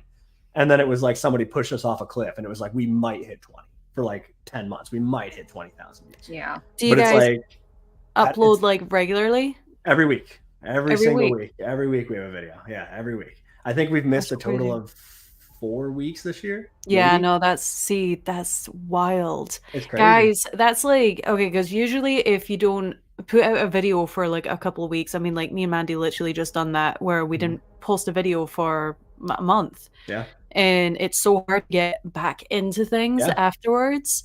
So the fact that yours is just kind of like just not performing as much, which is crazy because you guys go to the best locations. You guys have amazing evidence. And I just genuinely feel like everybody needs to, there's 211 people here.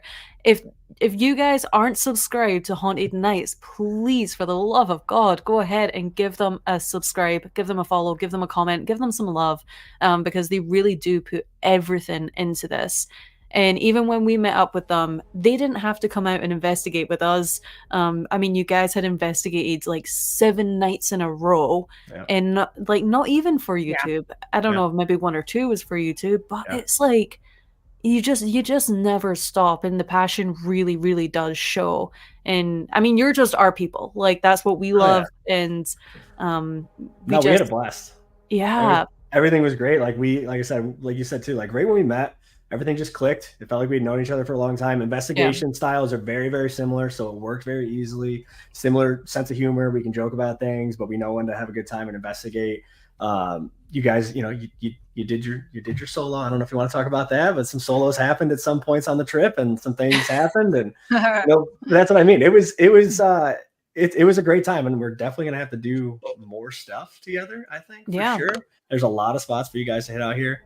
But yeah, taking the breaks is hard. Like because we had gotten robbed last year when they robbed us in San Francisco. Right. We had a month where we couldn't post because we didn't have any cameras, we didn't have any memory cards, batteries, we had nothing. So that month was tough. But the last like 3 weeks have been pretty good for us. I think our video we posted on Thursday, so 5-6 days ago, it's at like it's doing great. It's at like 53,000 already. So it's doing good. We're climbing back. That's all that matters. That's awesome. That's awesome. That's good. I really hope that it does jump back up for you soon, because it is a grind, and like I understand that. But let's go back to you getting robbed. I just glazed over that real quick because you told me the story like when it happened, and it was shocking, but it's also like a lesson for all of us. But basically you guys investigate Alcatraz in San Francisco in California, and you left a bunch of equipment in the back of your car, and because you have to take a boat obviously to get to Alcatraz, right? You can't take everything over there.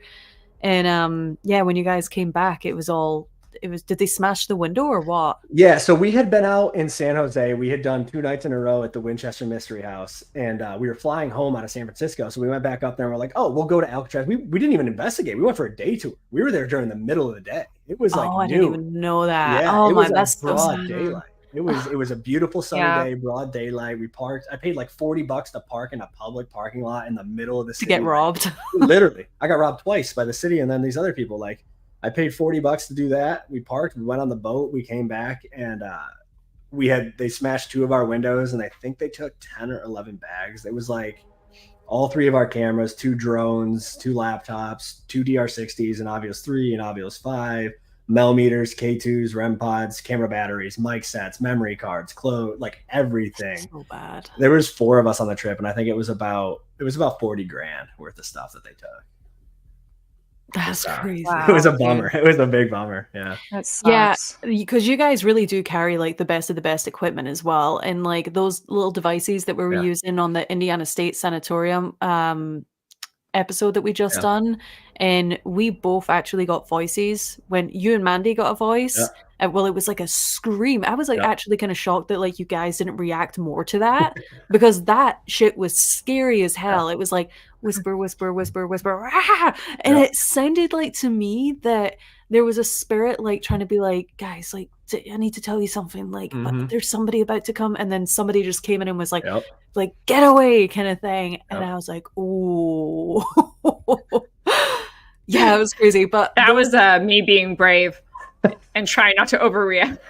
That's so fucking no scary. Reaction at all. Like she was like, "Oh man, that was cool." Wow, that was great. I think you just went, "Oh, wow." But dude, okay, so yeah, what I was gonna say was those devices. How much is one of them devices? And also the name of it, because I always forget the name. Yeah, those were the Panasonic DR60s. You have people that hate them, you have people that love them. I think they're great. We love them for videos, especially because they're voice activated. So like if you're doing a 2-minute recording session, you don't have to play back 2 minutes, and if nothing's on there, it's nothing on there. If it's nothing on there, it just plays what you ask the question. So it plays back in like 10 seconds. They're expensive. They stopped making them in the 90s. Okay. So they don't really make them anymore. Like there's some on eBay, usually for like $2,500, $3,000. Crazy. We didn't pay that for ours. We did not pay that. Yeah. We actually had one that was gifted to us, which was super lucky. And then we bought the other ones like a handful of years ago when they weren't as expensive. But Right, yeah, they're right. crazy expensive. It's crazy how expensive paranormal equipment can actually get, though. Yeah. And it's just like, I mean, I know for a fact, like our hack shacks that me and Mandy have, Mandy now has 2. I have 1. Ooh. And we're just like, we know that those are gonna become Yeah. like, you won't be able to ever get Right, them anywhere at right. some point, you know? Scary. I Yeah. know. So, I mean, I feel like those things are gonna sell for like super expensive, like Oh, yeah. later on down the Oh line. yeah. Because you have to literally like buy them off eBay and then Yeah. hack them yourself into a spirit box. And we use ours all the time. Like we tried to go back to like SB7 Yeah. on this last trip for like a Fuck that. second. Yeah. We're like, my God, this is quite Yeah. bad. Yeah. Matt here, thank you so much for your donation. We love you. Filmmaking and the Oh, paranormal Matt. are separate in a lot of ways, but also go great together. Sorry, I've not got my glasses on, but keeping it real, of course. But I love editing, the creep factor. It's very true. Like when it comes to editing, it is good to, you know, I like personally putting them like woof moments kind of thing, and like that little bit of a build up. And of course, like you see the funny moments, like I love putting like soundtracks behind that and making that a thing. And I think that's one of the things that I love most about the YouTube side of things, is because you can, you know, look at it and go, wow, like I created that. That's like a full episode right there that people can enjoy. It's like a TV show, but it's also our real lives. We definitely went through those experiences, and then we get a little bit traumatized, then we come back and we do it again. Yeah. And then just that being said as well, just talking about our collaboration that we done with you guys, it's so cool to learn as well on investigations. It's really, really fun when you can actually meet up with somebody, collaborate with them, and then also leave feeling like, you know, you've learned something new. Yeah, that's literally the cherry on top. Yep. And so I think when we left you guys and then we done Randolph County for next episodes, we were like, okay, like we're good, like we've got this, like we had it the night before, like we were doing fine, like we weren't scared. Well, we were scared, but we weren't like, you know, we got this. And so it helped us on that, in that location a lot. Yeah. Oh yeah. Yeah. Well, that's what we like too. Like because we do the events all the time, and like we get to investigate with new people pretty much every weekend, which is cool because it doesn't matter if you've been investigating for 5 minutes or 5 years or whatever. Like your brain and your mind is going to process experiences differently, and you're going to think of a different line of questions. You're going to think of a different what if, and that line of questions might work better in that moment than mine. You know what I mean? So like I love investigating with new people all the time, because especially people that are coming into it fresh or that have never really done it before. First of all, seeing their excitement when something happens is really cool, because you remember like when little things used to make you super excited and now you need like a door to close or something. But it's a ton of fun. Like we sat outside at Madison and talked theory for what, 2 hours there? I mean, out back on that porch before we went back in and finished. Oh yeah, totally. So that's going to be our next month's episode when we meet back up with the Haunted Nights and we do our next collaboration. But that was actually, I kind of messed them up a little bit, like because technically ISS was like our next. We done Madison first, investigated Madison first, and then we done Indiana State Sanatorium. But I switched them up because Madison to me is like, I didn't want to drop like one of the best like right off the bat, you know? And Madison to me was like insane. I wanted to make sure that like people were going to be watching for me to bring that one out. And that's crazy because Indiana State was an amazing investigation. So like I'm just going to leave that with you guys right now, okay? Yeah, Madison was insane. For sure. I really want to open up this point of the live stream because we're going to probably be on here for like another half hour. We just start a little bit late today. But if you guys have any questions for us, that me, Mandy, Steve, go ahead and ask them. And I have a question for Steve. I'll start it off. Why not? Steve, you have collaborated with some really well-known people in the YouTube community, and I want to know not who like your favorite is, but like one that you'll never forget, you know? And Man. not me and Mandy. Oh, because obviously it's me and Mandy, right? Anyway. I'll remember that for the rest of my life, right? That's one. Remember that. Remember Okay. that. Right. Man, I think a couple of them that jump out, like one of the first one that jumps into my mind is when we filmed with Paranormal Files, Colin and Connor at Crescent Sanatorium, the prison up in Pennsylvania that no longer is open for investigations now, which is a bummer. But we had filmed there with them in November, and it was a blizzard. It was an absolute blizzard. Say. The entire night. The prison's on top of a mountain. There's no heat. There's no bathrooms. There's porta potties. And it was a full-on blizzard for the entire night, walking through like knee-deep snow between the buildings to film.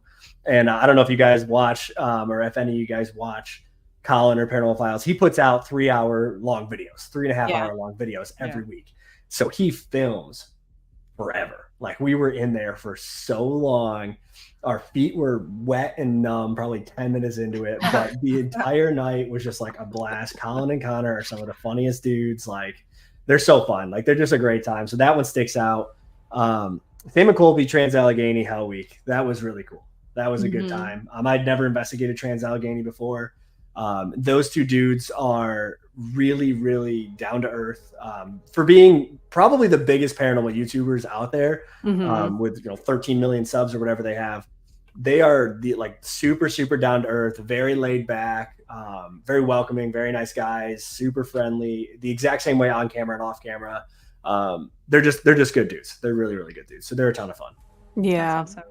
You told us a story when we were talking about when Sam and Colby came to investigate. They met you guys, but wasn't it like before there was like people outside the investigate, like when you guys were investigating, like people were just heard that they were going to be there? Yeah, it's crazy. Like they are so well known. So somebody had seen them. We were filming in Ohio. Somebody had seen them at like a Target, like 45 minutes away from the location we were at. They had to go there to get drinks or something. And so somebody saw them, took a picture, posted it on the internet. People figured out where the Target was. People figured out like what haunted building was close. And I mean, we had people pulling up all night. People walked inside while we were filming. People were in the parking lot when we got there. They beat us to the building. People stood outside in the snow for 2 hours in the blizzard, just standing outside waiting for us to get done so they could say hi to them. It's crazy. Every single restaurant we went into, 10, 15 people coming up to them, pictures, autographs. They said yes. They took every picture. They signed every autograph. They did every single thing anybody says. Like I said, they're really down to earth. So they're really good about all that stuff. But it's crazy. It's crazy to see like that other side of it. You know what I mean? Like when you get to that level. And it's weird because it bleeds over like a little bit, right? Like a very little bit. People will recognize us, but they recognize us not as Steve and Dylan Haunted Nights. They're like, you guys were in Sam and Colby's video. You know what I mean? Like that's what they recognize. Right. Okay. Which is, it's funny because like it's every age group. We'll have a 7 or 8-year-old kid like freak out when we're walking through a store and be like, oh my God, I just saw you in Sam and Colby's video. And then we were walking downtown in Louisville, Kentucky, and there's this big like 40-year-old bearded tattooed construction worker. And he was like, holy shit, man, like you guys were in, and it's like, it's just funny they hit every age group. It's crazy. It literally boggles my mind that people even look at other people in public. Because I never look anywhere at anybody in public. And maybe that's just like, I don't know. Do people genuinely look around and like look at people? Right. Like, oh, is that somebody I recognize or is that? Yeah. I mean, like, Mandy says, I Mandy, you do that? Oh, yeah. Oh, my God. I'm such a people watcher. That's crazy. You know, when I used to work at the mall and Britney Spears came in and she came up to like, she was in the makeup counters and all that. And she like came like buy candles and she like asked my friend at the other counter, like, can you tell me where to buy candles? And everybody was just like in shock. And I was the only person that was just doing my job and like unboxing things and like, and she walked right by me. Right by me. Just oblivious to the world. So sad. Clearly, I never got a lot of customers either because I never paid attention to anybody. No, That it's makes sense. just that's crazy though. I mean, that's crazy that even just like from walking in a Target 45 minutes out, that's why me and Mandy, like, we just don't even go to Targets. We're Can't do it. at that Can't point do where it, we yeah. don't go to Targets anymore. you just we can't just do we that. just can't go to Yeah. Target anymore before an Can't handle it. investigation, you know? Can't Because the risk next it. thing you know, it's just like mobs and mobs Yeah. of people. They're just showing up and standing in the cold, waiting for Yeah. us all night. Yeah. It's crazy. Not us with our one piece of mail. Hey, there was two. Hey, There was listen, two. Kyle Dude. really came through for us, all right? There was two. Yes, There was a thank camera. you, Kyle. Thank you, Ed. Oh my god, it's so funny. I opened it up for questions a while back, but I wanted to just ask you that because I just Yeah. find it so interesting. You know, there's a lot of people out there that obviously they watch these channels but they you know, it's cool to talk to somebody that's, you know, hung about with these type of people and because they're real people, you know, Yeah, but it's they're just to just see people. like they're just people Just people. and I don't know. It's just fun to, but it sounds like your most memorable ones are always in the cold. I'll say that. Oh my god, I hate the cold. I hate investigating in the cold so much. It's the fucking It was worst. hot in Indiana, though. I will say ISS was a little humid when we were there. It's It was a little That was a warm. toasty. It was a little warm. Toasty. I'm not gonna lie, I stuck a filter on mine and Mandy's face, on all of our faces in the very beginning of the episode That at was with the ISS. filter? Oh my god. I know. That's yeah, bad. I had to stick a filter. I've never done that before, ever, on a It was video. hot. But it was so hot, I had to stick a filter on our face. But then I forgot to stick a filter on our face, like after, like in the That makes new sense. clips that I was working with. Yeah. And I was like, oh, and then I didn't realize it until the end of the episode. And I was like, oh man. So we were like looking like all right-ish in the beginning to like straight up no filter. It's downhill. So it was a pretty big jump, not gonna lie. Thank God we filmed in night vision Yeah. for a while. I know. Like, I honestly, like, I was thinking that. I was like, okay, note to self: if it's that hot again, just keep night vision on. Yep. Yeah. Because I was looking fine in night vision. There was no issues. It was great. It was great. All right, I'm gonna go ahead and check out some of these comments real fast. I just wanted to. Tabitha's question's been sitting for a while. She sorry. donated $10. Thank you, Tabitha. This one's a hard one. I'll just quickly try to answer this. So it says, Mandy, have you heard of mediums being diagnosed with schizophrenia? Apparently she was diagnosed with it, but she is also a medium. I don't feel super well versed in answering this question. I'm just going to be honest. I'm not a doctor. I don't diagnose. I personally don't have a lot of relation to schizophrenia. I don't know anybody with it, so I'm not the best person to comment on it. But I personally don't know anybody. But I do know that it's supposed to be very different. What you hear as a medium is very different than what you hear if you're schizophrenic. So that's all I'll say on that. But I'm sure people have. I'm sure it's very possible. That's a good answer. We have a question here from Adrian asking best apparition ever caught.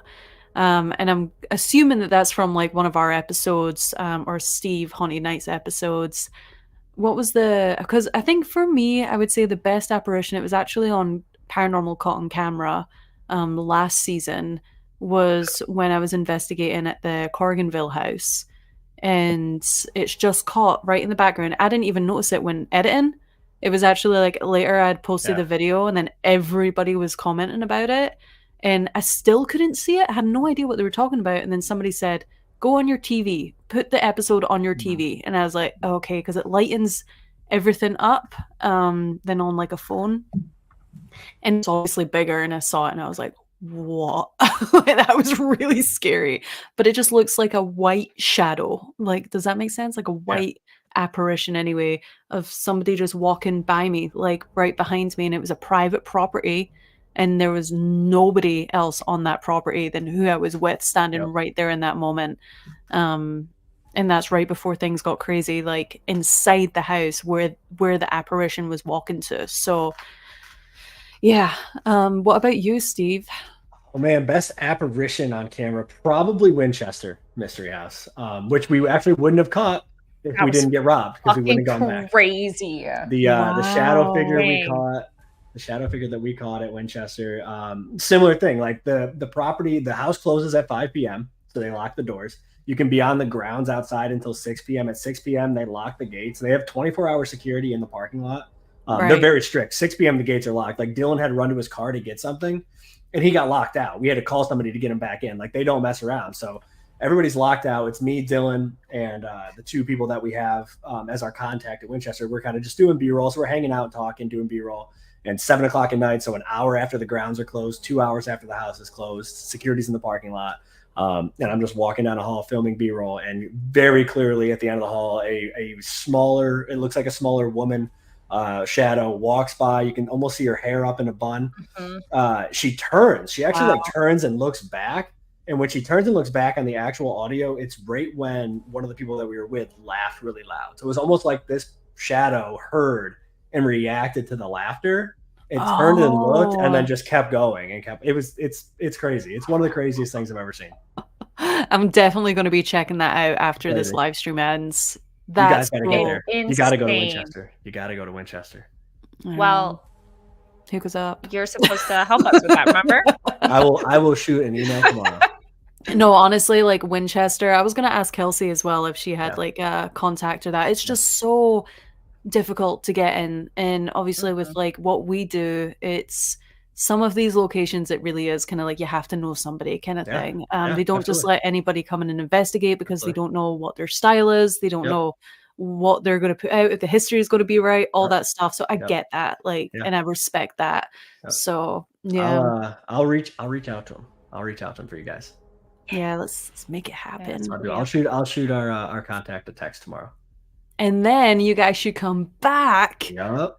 and investigate with us. We should. Yes. I've been dying to go back there. It's been over a Yeah. year and a That'd be half now. fun. That's like Crescent Hotel, like, is probably my favorite location I've ever been, but Winchester is like right there. It's right underneath it. That's amazing. I love to hear that because I mean the location itself is just Yeah. absolutely outstanding. Yep. And when there's genuine activity on Yep. top of that, like that's a Yep. game changer for We sure. were actually really surprised because like it's one of those things, like it's super popular. You think it's gonna be overhyped. You might have a couple things, but Right. it was genuinely like really active all night and really intelligent, different equipment, different responses. It's just a really, really cool spot. That's cool. That's awesome to hear though. I love that. I loved I don't know, I think it was actually when it was Project Fear, when they were Mhm. Destination Fear, Yeah. and they went to Winchester, Yeah. and they Mhm. all had to find a specific room in Yep. pitch dark. That was like one of the smartest things That's ever. crazy. We got lost amazing. so many times there. Like it's not even a joke. Like it's immediate. You get lost. You take one wrong turn, you're Yeah. gone. You're on the wrong side of the house. It's crazy. Yeah. That is crazy. That's crazy. All right, sorry, I'm just You catching don't up want to hear here. my apparition story? That's Thank so you, Mark, rude. for the. I'm just kidding. No, we will. I just want to say thank you, Mark, real fast for the $20 donation. Thank you so much. We really appreciate you.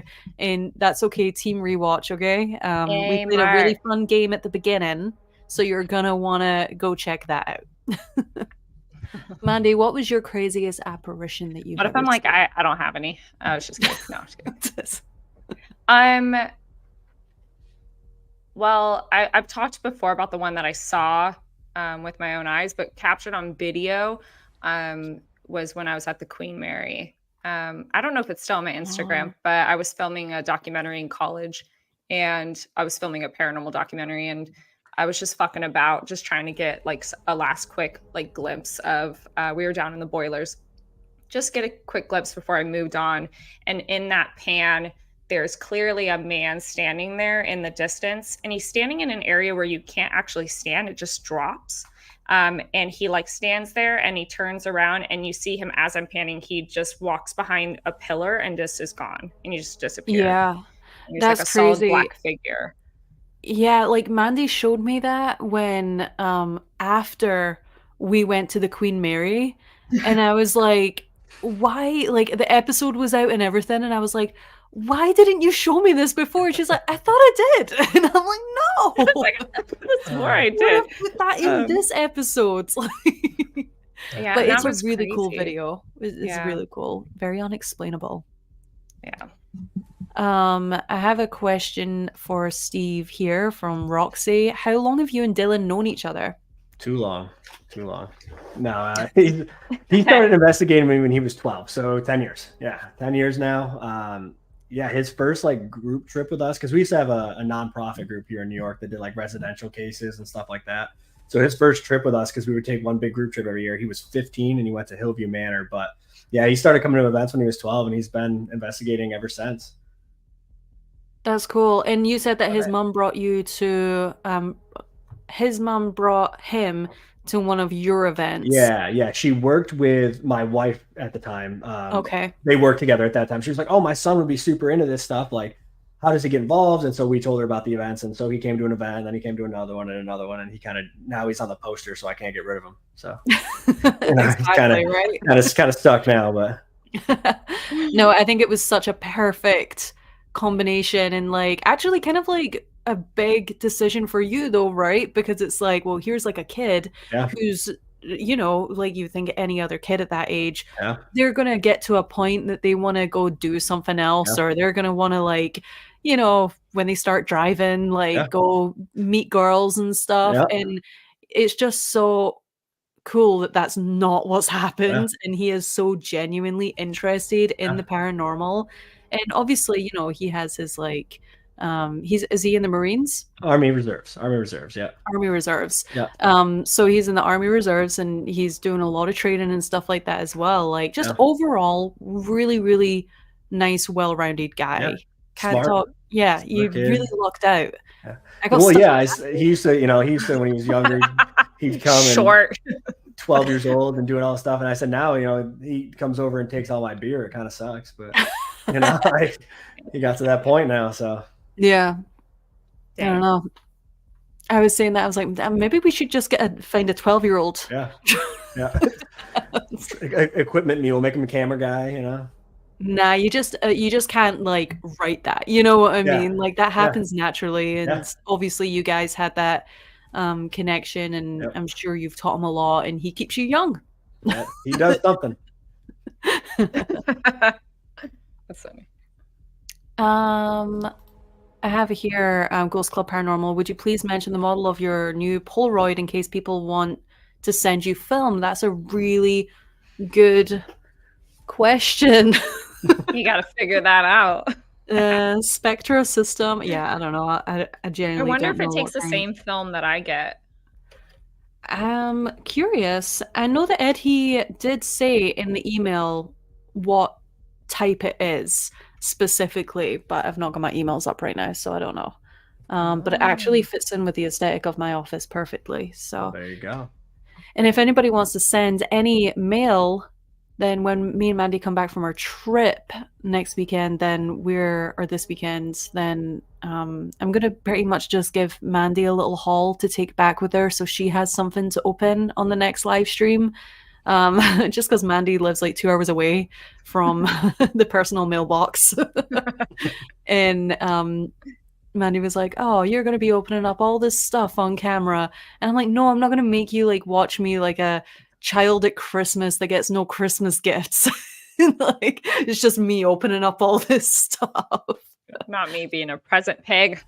Yeah, no, so I really want Mandy to open up some stuff. And I also know that there's people that it's kind of nice, because I know of a couple people for sure that are like making up like little packages to make sure that like you get something, and like they're making us equal, which is like really, really nice. So I love it. Yeah.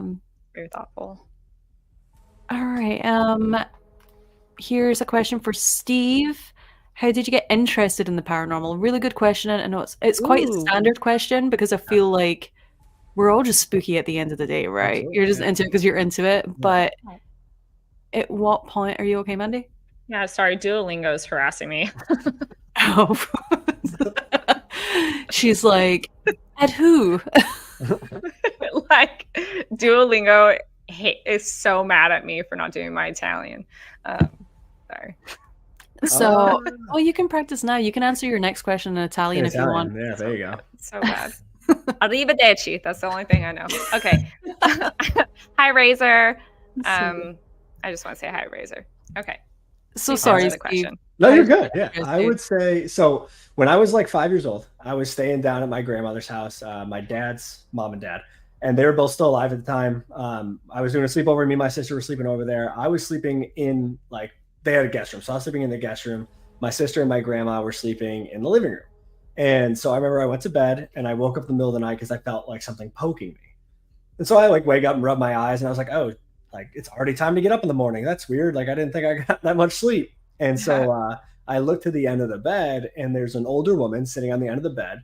She has her legs off the side of the bed and she's kind of like turned towards me and she's poking me with a cane. She has like an older hat on with like a veil and then like a shawl on. And so I take about 5 seconds to realize that this is not my grandmother. I'm 5 years old, so I freak out, right? Like I'm super scared. I pulled the covers over my head, like panicked because I'm like, who is this lady? Why is she in this room? I would like pull the covers down for the rest of the night and check, and she wasn't there anymore, but I couldn't fall back asleep, obviously, because I was pretty freaked out. So my grandma comes in the next morning and she's like, why are you already awake? What are you doing? And so I told her the story and she said, no, like you had a nightmare. It was just a bad dream and, forget about it. It's not a big deal. Yeah. And I said, no, like this was I could see the indent in the bed where this woman was sitting. Like she was there 100%. It messed me up for years. I wouldn't sleep over at friends' houses. I wouldn't sleep at my grandma's house. I was so convinced that if I wasn't at my house, I was going to see this lady again. Wow. And, so like it was so vivid, like I can still picture her to this day. And it was probably like 10 years later. I had been down there obviously a bunch in between, but it was one Christmas I'd went down and she had put out an old family photo that I had never seen before. Oh. And I was walking through the living room and I stopped and I said, who's that lady? And she said, oh, that's your great grandmother. She passed away right before you were born. And I said, that's the lady that was on my bed when I was younger. She had the hat on with the veil in the picture. And so I tell my grandma that and she kind of looks at me and she goes, you were sleeping on her bed frame that night. It kind of makes sense. and like, I didn't know that. Right. So like that point, I was like, okay, how is that possible? Right. Like how is it wasn't possible? A dream. Right. How is it possible that this person that passed away before I was alive, one was there, two was able to interact with me, like physically, like she could touch me and she woke me up. She was aware of me. How is that possible? And that's like when the ghost hunting shows started coming out. And I was like, oh, people go do this, right? Like people actually go and try to find this. So I started my first group when I was 16 and it was a nonprofit and we did residential cases and went all over the place. So I've been doing it literally half my life. That's so cool. It really does remind me of Mandy's story, like the first ghost that she had ever seen. I was just about to say that. Totally. That's crazy. Yeah. Mandy, like we've told the story before, but if you want to just like say it in a nutshell, Mandy. Yeah. My first full-bodied person, like flesh and all, was my great-grandmother as well. And I didn't know it. And I basically had an encounter with her. And I scream my head off. I run outside because I'm like, I was home by myself. It was in the middle of the day. I was playing video games. And then this woman's just standing there in the hallway. Right. And then when I sat outside until basically my parents got home. And then my parents got home and I explained what I saw to my mom.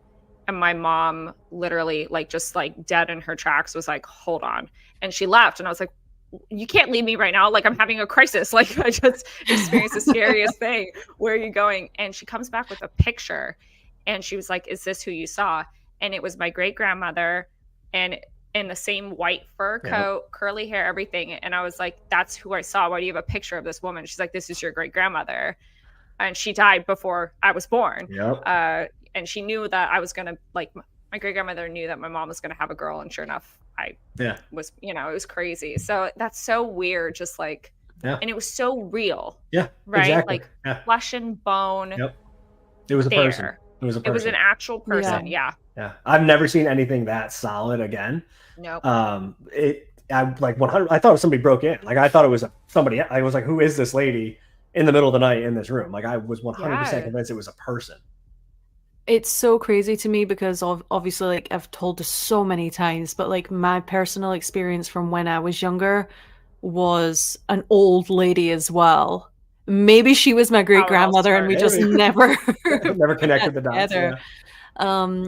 But yeah, it was the same thing, and it was like during the day, you know, my family were there, like they witnessed me freaking out as well, and um although the only thing that I can say is like what, and she spoke to me as well, and it was very, very physical. She was like floating above the ground, and she had like her clothes, you could touch them if it, you know, Yeah. reached out, like I'm pretty sure you'd be able to touch them. And what I'm always so grateful for though is when that did happen, my family were very supportive about it, and the entire night we talked about what ghosts were, what spirits were, guardian angels and all this stuff. And I just like can't even imagine what it would be like for somebody to be like, oh, it was just your imagination, Yeah. or you just had a Or you're dream. crazy or something like that. Yeah. Yeah, A lot yeah, of people Yeah. unfortunately experience Yeah. I know, that. It's totally. so, Yep. so sad. Yeah, that's where like I was lucky too, because like after, you know, when I saw the picture, we kind of put it together and the show started coming out. Like when I started the group, my first group was like me, a couple friends from high school, but like my mom and my grandfather were in it. So like my mom and grandpa investigated with me for like 10 years. We went all over the country investigating, so which was cool. super That's cool, really right? cool. Because it was my Yeah. mom and her dad. So it was like three Yeah. generations of the family. We all got to go out and like we went to Waverly, we went to, you know, all these different places together. So that was really cool. Yeah. It was fun. That's crazy. Like I love that. Like keeping it within the family, you Yeah. know. Mhm. Yeah. We were me and my partner were watching the new Ghostbusters a couple nights ago, and there's like, I don't know if you guys have seen it, Mm-mm. but like the youngest girl, this isn't like a huge spoiler, so like hopefully everyone's kind of up to date, but the youngest girl like in the show, she's 15 at the time, Mhm. and like the mayor or whatever, like he says that like she can't be a Ghostbuster, like it's child labor. She literally can't be a Ghostbuster. Yeah. She can't work for the city, okay? Oh, that's fun. And so like the first scene where like her whole family like get in the car and like they get a call and then like take off without her, and she's like going to like get in the car, they're like, no, you have to stay here, and she's like, oh, you guys are serious, like Yeah. I have to stay here, and they're like, yeah. They get in the car and like leave without her.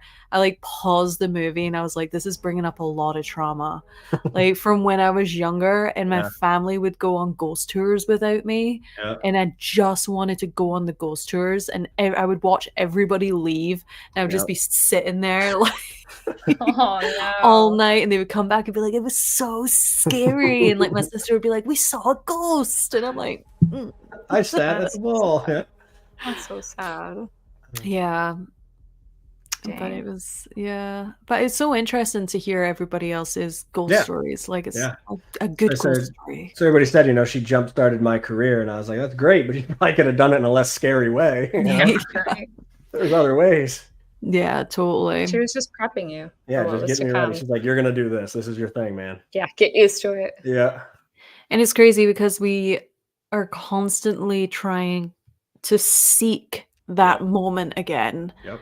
And I don't know.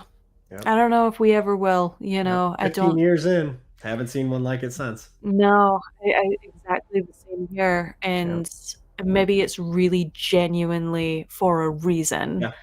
Like do we really think that we're smarter than spirit, Right. than the universe itself? Yeah. Like, do you really think that we can just get it on camera and Right. That easy. Yeah. you know, it's really, really difficult. Well, I I think a lot of the spirits that are captured on cameras are like residual Yeah. spirits Yeah. that are kind of on this constant loop.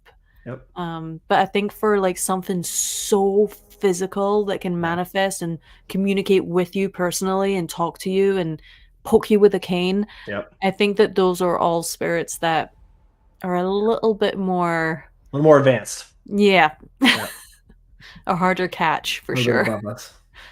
Well, I think about it too, like, at least in my experience, and I don't know if it's the same for you guys or anyone in the chat, but for me, it felt like a lot of kids experience that, right? They see Mhm. these full body, and it's almost like a test. Like, how are you going to handle this? Right. And then it never happens again like that. And I only say this because my most recent one was at Goldfield, when I've talked about this many times with my dad, with that man that walked by me and then just disappeared. And that, like, the way that blew my fucking mind, I just realized, like, I don't think, and this may go for a lot of people, I don't think I can actually handle it, like actually handle seeing people full flesh. And I think that's why, like, a lot of mediums, we do see it so clairvoyantly through our mind's eye, not in the full flesh, because there's just something about, I don't know, like, it throws me off so fucking much to see something like that, because you just can't quite comprehend it.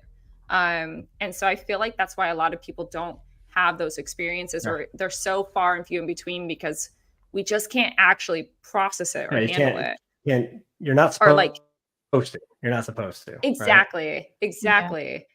So it's like you get a little glimpse here and there of something like that. You have a one-time experience, or maybe even 2 or 3 if you're lucky. And then that's it, just to show you that this exists and this is real. But that's it, because you can't have any more. For whatever reason. Yeah. I mean, I really hope I do. I think maybe the closest thing that I've ever, like, really seen, I've had a few moments where I'm like, whoa, like, one of them was in the basement of the abandoned church house. That was actually an episode where I saw, like, a woman standing between Jazz and Victor. And that was really that, like, I had to, like, really, you know, triple take. And then, but she was gone so fast that it was just like, God, I barely even saw her, you know? And then the other times I would say is honestly in the house that I'm in now. When I saw that doppelganger of my partner, you talked about that, and he dissipated. I watched him walk into the living room. I wasn't really, like, staring at him because I wasn't, you know, I saw him at the side of my eye, and I was just like, oh, he's, like, over there, you know? And then next thing I go to look again, and he's just standing there, look from the side, and then just dissipates. And I don't talk about this kind of stuff about my house or my partner, for that matter, like, online, but that is definitely something that was real. It happens. I have a lot of crazy stories that I keep private, I keep to myself, that have happened in the past few years. But I will say one of them was 2 nights ago. I saw the doppelganger again of him. And it was right before we were about to watch Ghostbusters. And I was, like, washing my dinner plate. And then I turned around and I just saw him in the shirt that he was wearing, just go around the corner into the front living room, Mandy. If you know, like, you're, like, standing at the kitchen sink, and then, like, and then I turned around, and then I just saw him, like, walk from, like, the walkway into the back living room, or the front living room. And I was like, I'm like, I have 2 living rooms. It's really hard to explain my house. But then as I turned around and I saw it, and then Mike was right next to me, and it's hard to describe, but I was, like, looking because I thought he was over there, and I thought he was going to try and scare me or something like that. And then he said something, and I was like, oh my God. And I, like, turned around, and I was like, wait. And I was like, I thought, and then I wasn't saying anything, and he was just like, you okay? And I was just like, no, I thought you were over there, but you're not, you're here. Doesn't make any sense. So I don't know.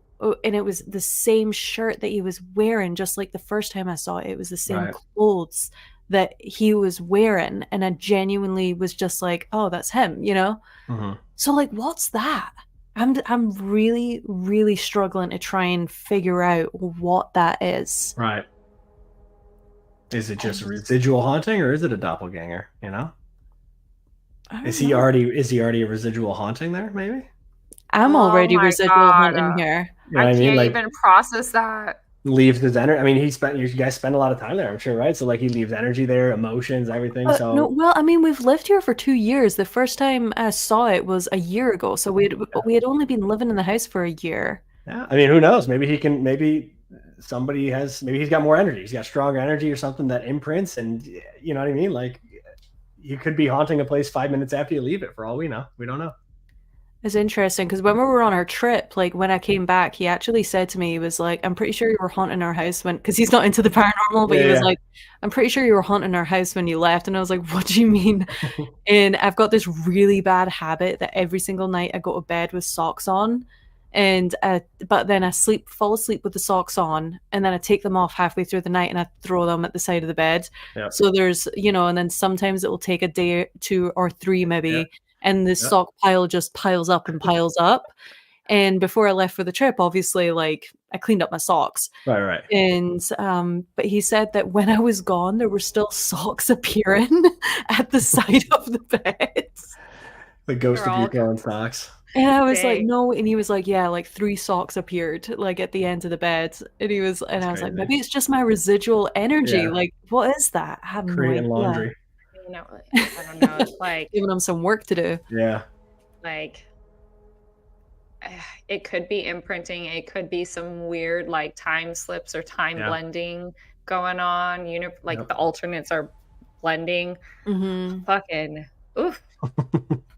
Or it could be all your socks are piled up in the bed and they just slowly start to make they start emerging from the bed. Yeah, they might just be stuffed down at the bottom of the bed and they just keep falling out a little bit.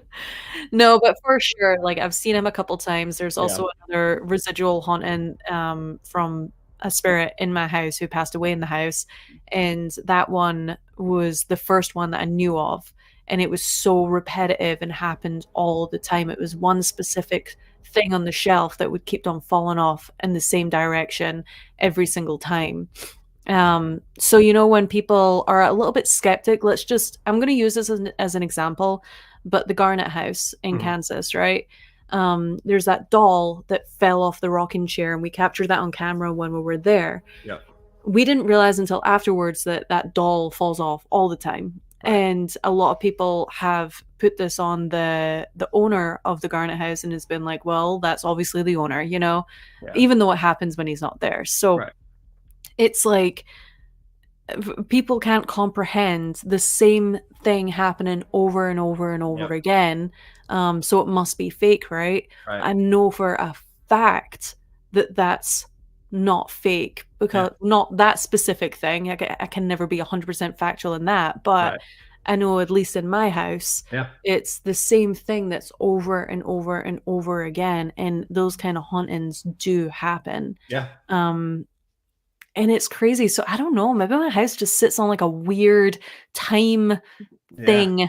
You're in the right spot for it. I don't know what it is, dude, but it's kind of creepy. It's kind of creepy. Thank you, Gerardo, for the $10. Thank Super you. Helpful. And then also very, very Kathy helpful. Here, $20, says, after my son Tim died, my granddaughter, who was 2.5 at the time, kept seeing him. We'd hear her talking and laughing in her room. It made my hair stand on end. Here's a little extra money for your trip. We love you, Kathy, so much. Thanks for sharing that as well. Because that's just, it's so personal, and I know that that's such a deep, it goes so much deeper, you know what I mean? And I truly believe that our loved ones do stick around, even just their energy. It doesn't mean that they're trapped here or anything like that, because we get a lot of that. Okay, so is a spirit just a trapped soul? It's like, no, it goes deeper. No. That's beautiful though. Yeah, it is. We're going to take another couple of questions real fast before we head out here. Thank you so much for staying on with us, because I know it's much, much later. Nah, you're good. It's only He's one. Getting ready for his Twitch stream. I got 3 hours of a Twitch stream coming up at least. I'll be up till 4:30 probably. Nice. What's your Twitch name? It's just at Steve Brott. So it's just my name, at Steve Brott. It's the same as all my socials: TikTok, Instagram, all that stuff. So. And do you talk on there? I do. Yep. Do you read chat and play? I have chat pulled up. I play the game. Got my goofy face on the camera.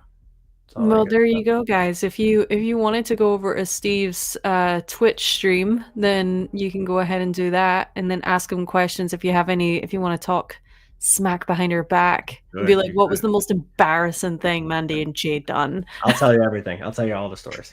I love it so much. Mine.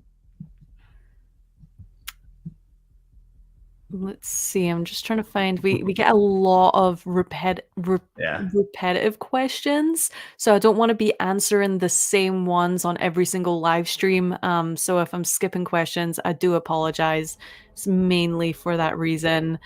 Let's see. What do we have? Did you have any questions, Mandy, that you wanted to pull up that you see? I'm a little far behind. This could be a question for Mandy and I or Steve. There were some really good ones, and then the chat just like went down, and then I'm trying to go back because there were some for Steve that I thought were good. But you know, here we are. I gotta make my way back up now. I'm seeing a lot of copy and pasted messages as well. So like I understand, but at the same time, it's questions that we answer, I feel like, on every live stream. No, that's totally fair. Oh wait, hold on. I think I might have. Nope, just kidding. Damn it. That's okay. You know what? Okay. It's fine. It's fine. It's fine. I'm so tired now. Everything's fine. Everything's fine. Here's a good question. Did you have insurance on the gear that was stolen? On some of it, yes. Luckily, we do for some of, like, for the events and stuff. So we were able to file insurance claim for like the Mel meters and the REM pods and some of the camera stuff. My drone was crazy, actually. So my drone was covered by my homeowner's insurance, which was wild. But I didn't get a new drone. It might be. I didn't get a new drone. Dylan wanted a drone anyways because he hikes a lot. So he bought a drone for his hikes and we just use it for the videos.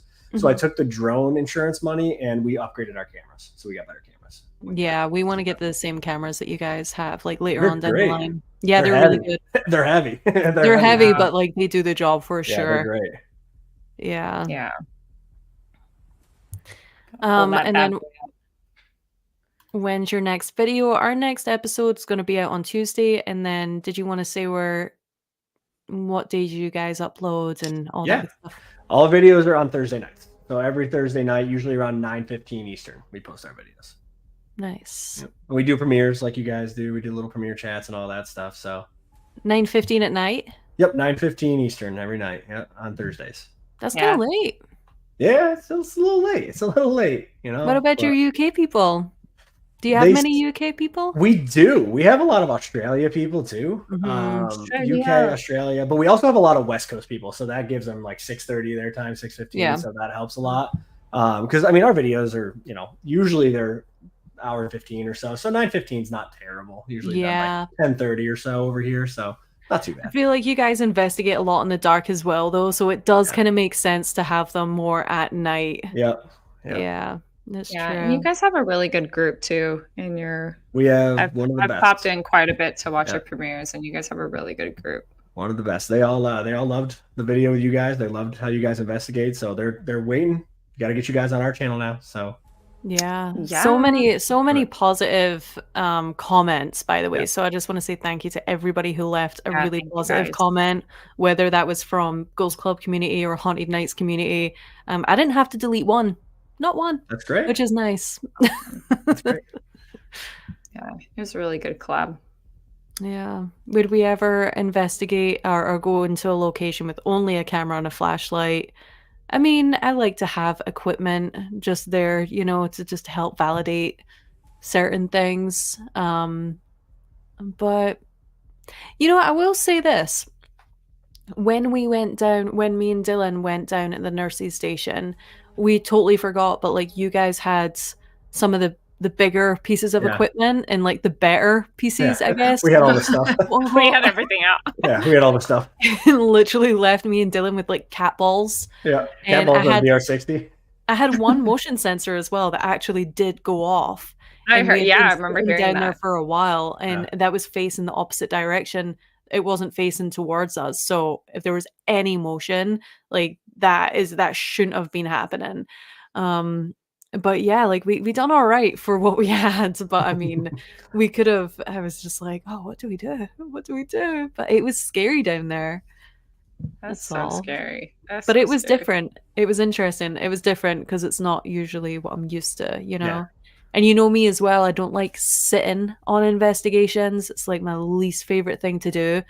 And we were sitting in the nurse's station for like a while.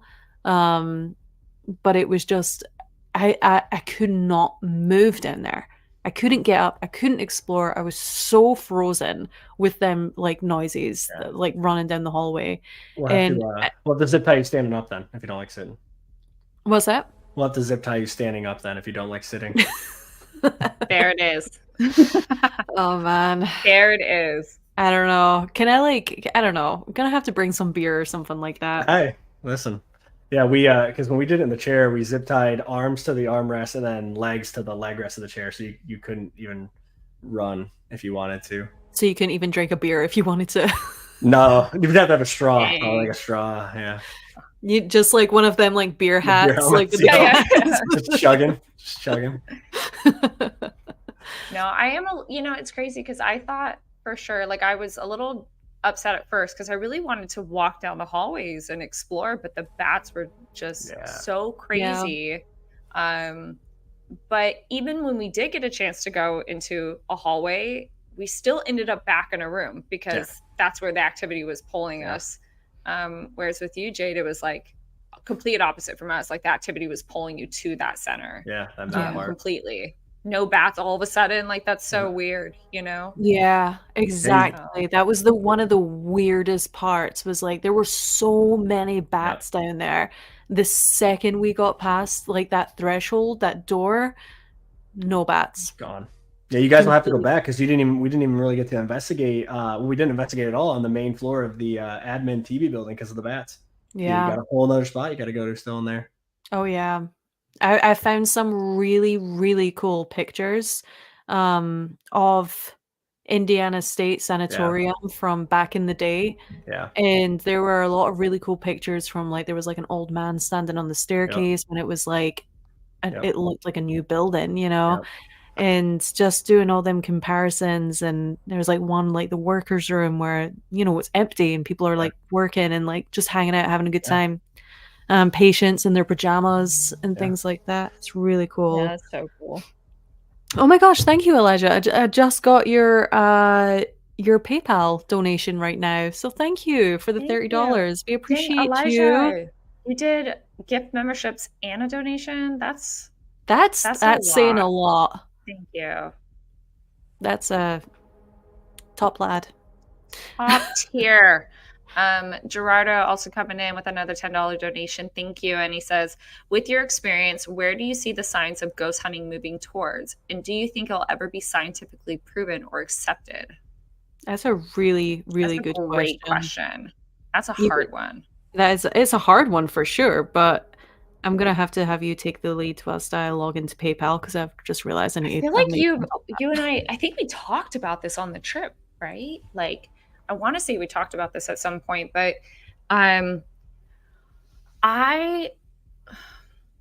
don't know if in our lifetime it will be scientifically proven or accepted. I think we will get closer to finding ways to like validate the experiences that we're having, but I don't know if it will ever be accepted as like fact or like factual in the science community or just in general. Yeah, I don't think it will be either. I think you could show somebody like a full body apparition and then like 90% of people will still like not believe that that's real, and I just think that that's just because we're all so different in our conscious level, so different, and just there's so many factors. I just don't foresee it. I hope we'll keep growing, and I hope that science will grow with the paranormal community, but I don't know. What about you, Steve? What do you think? I don't think it's ever going to be fully accepted or anything like that as like a fact. But I think we're going to end up getting more evidence and better evidence, but strictly because more people are investigating now, right? So That's there's true. more chances for people to catch things, whereas 15 years ago, places were booked and like things were happening. There were some TV shows and stuff, but now there's a group in every town. Like there's paranormal groups everywhere now. So I just think the quantity of investigations that's happening is going to produce more evidence. But I don't think, like you said, you're never going to convince a skeptic. There's people that aren't going to believe it no matter what. It doesn't matter. So I don't think it'll ever get to that point. But I think we're going to be, some new equipment's going to start coming out. It just more evidence, I think, is kind of where we're heading. Yeah. I think it is cool though too, because I feel like there's been at least within the last just few years, there's been a lot of new equipment being made and a lot of things being tested. And I love seeing people just going out there and just making stuff just to see if it sticks. Because nobody knows. Exactly. Knows. Oh. Exactly. I would love to see more methods being done, you know, like the SS method, things like that, but like people creating more methods or, you know, things like that. Yeah. Nightmare Nation with the beer fund money. Thank you. Nice. Thank you. Kind of money. Best kind of money right there. That's the best kind of money. But that's also implying that we're going to actually be in the nurse's station again, zip tied. So I don't. That locks it in. That's it right there. You have to now. You have to. It's committed. Some people in the chat are talking about like, you know, the show Drunk History. Yeah. Okay, so like Drunk Paranormal. Like I could do it zip tied if I was like, if I had a few drinks, a little tipsy, for sure. Yeah. I would be loosen like up a little bit. Yeah. Complete opposite of how I am sober for sure. Oh my god! I just want to say, holy shit, Sydney! Thank you so much. Listen, you understand how expensive Polaroid film is, so we appreciate that.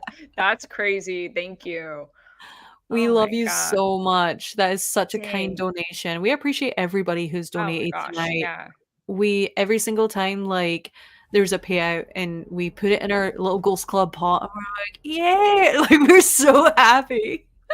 We get so excited when it actually comes to like doing a trip and then we're like, oh, this is so nice.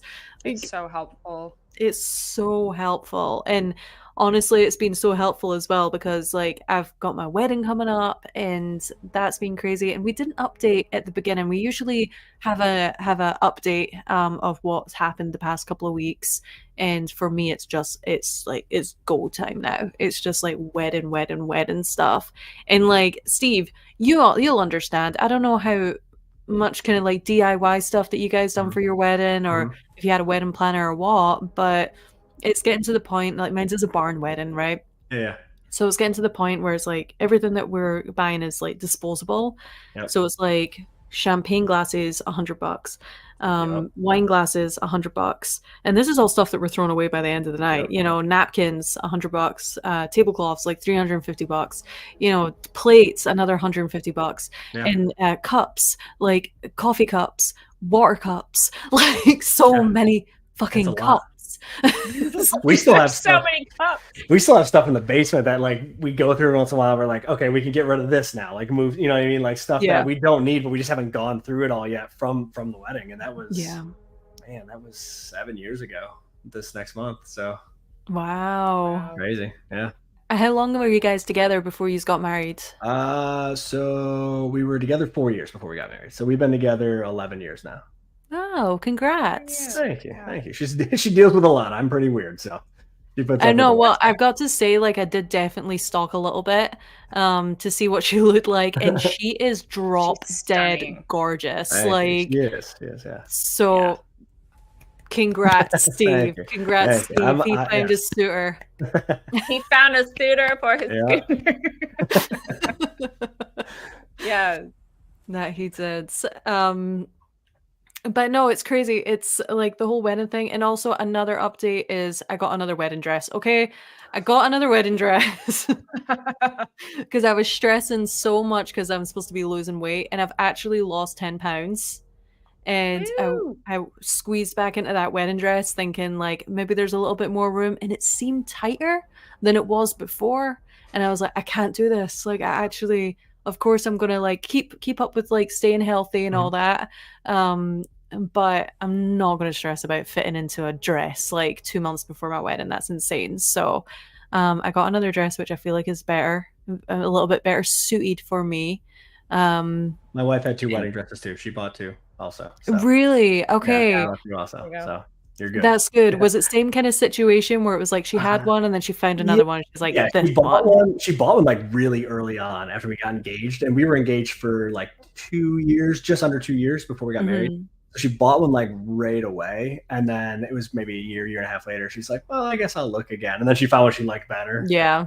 She just switched over. So does she still have both wedding dresses? Yeah. Yep. See, she's got the one she wore, like she got that one like preserved and everything, like in a little box and stuff. The other one I think is just hanging in the closet. I know that, like, that's what I've noticed people saying that, like my friend, the dress that I got originally was her first original dress, and I was at her wedding and she ended up wearing another dress. But when I showed her what my dress was, she was like, "That was my first dress." I was like, "No way." And then now I've done the exact same thing. Yeah. And she said that she still had her dress. She was going to sell it. Yeah. She never did. And I just feel like same, I guess. It's never going to get worn. Oh, well. Dang. I would rather be comfortable anyway. Absolutely. Gotta be able to party, you know? Yeah. Oh, and we are going to be partying. Let me tell you. I'm going to be bringing my cowboy boots to change into later on in the night. It's gonna be crazy. And then leading up to it, because it's happening right before Halloween. Yeah. So I can't get drunk on Halloween. That's gonna be the first Halloween I've never been drunk on. Man. Which is crazy. Sad. Like Halloween is insane. It's always a massive, massive thing. We always do it up in Pasadena. We're always like at the bars as well. We stay on the same street in as they filmed Halloween on. And we stay in an Airbnb and we live on the street Halloween was filmed on. That's awesome. Yeah, it's really cool. But I can't do that this year. Unfortunately, I have to be sober. Yeah. And I have to but Mandy is going to be coming to do the Pasadena festivities with me this Halloween.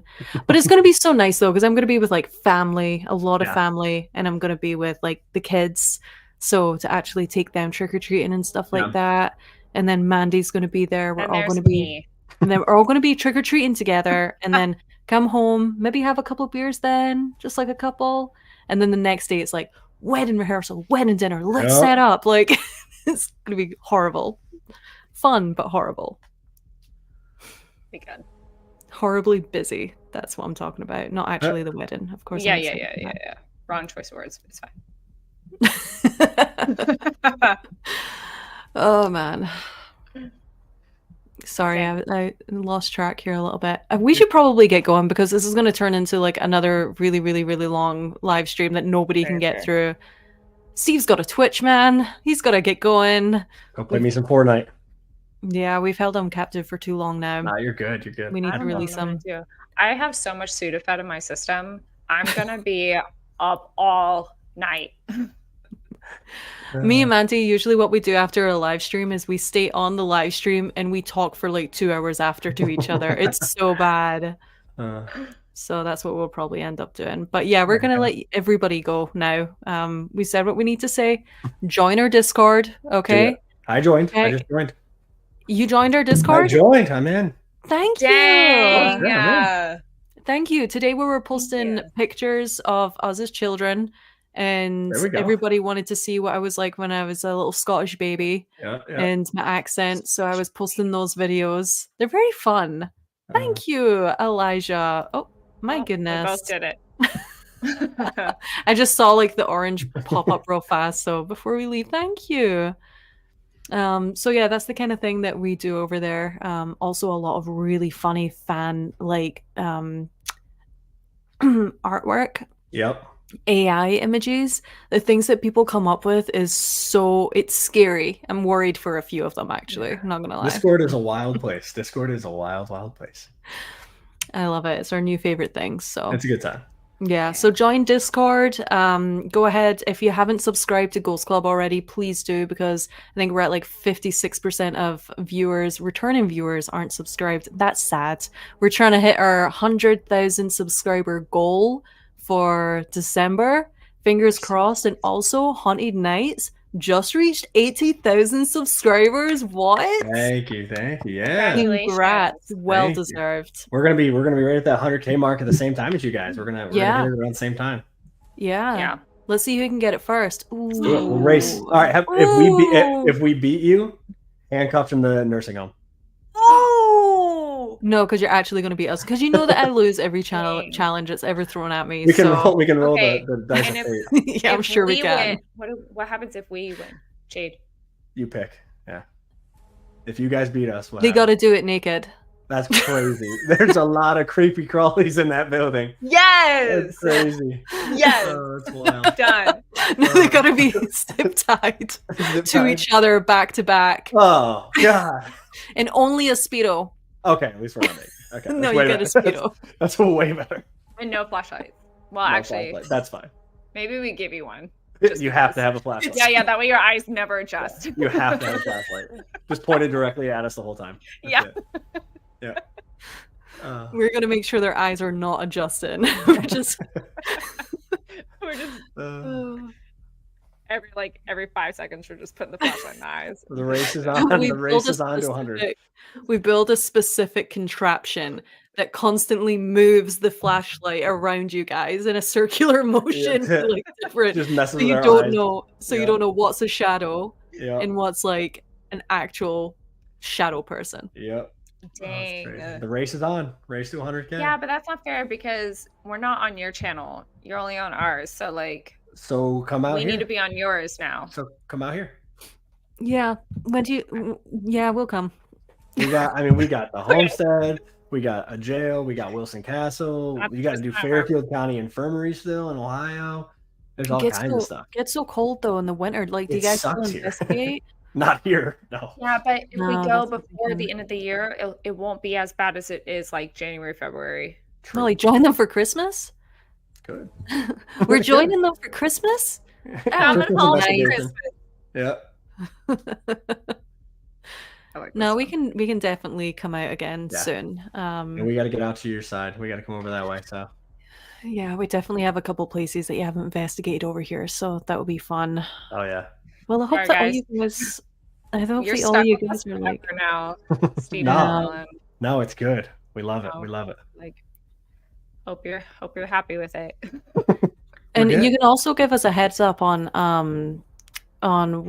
to do like a live event as well, because you guys do a lot of live events, Yep. and me and Mandy have never done a live Yeah, event. For sure. So yeah, For sure. maybe they can help us out, because everybody's always asking like for meetups or live Yeah. events, and just like, I just don't know where to start with Yep. all that. So yeah, That's Haunted it. Ghost Club Christmas. Oh, you already had that up. I was on it. Love it. Yeah.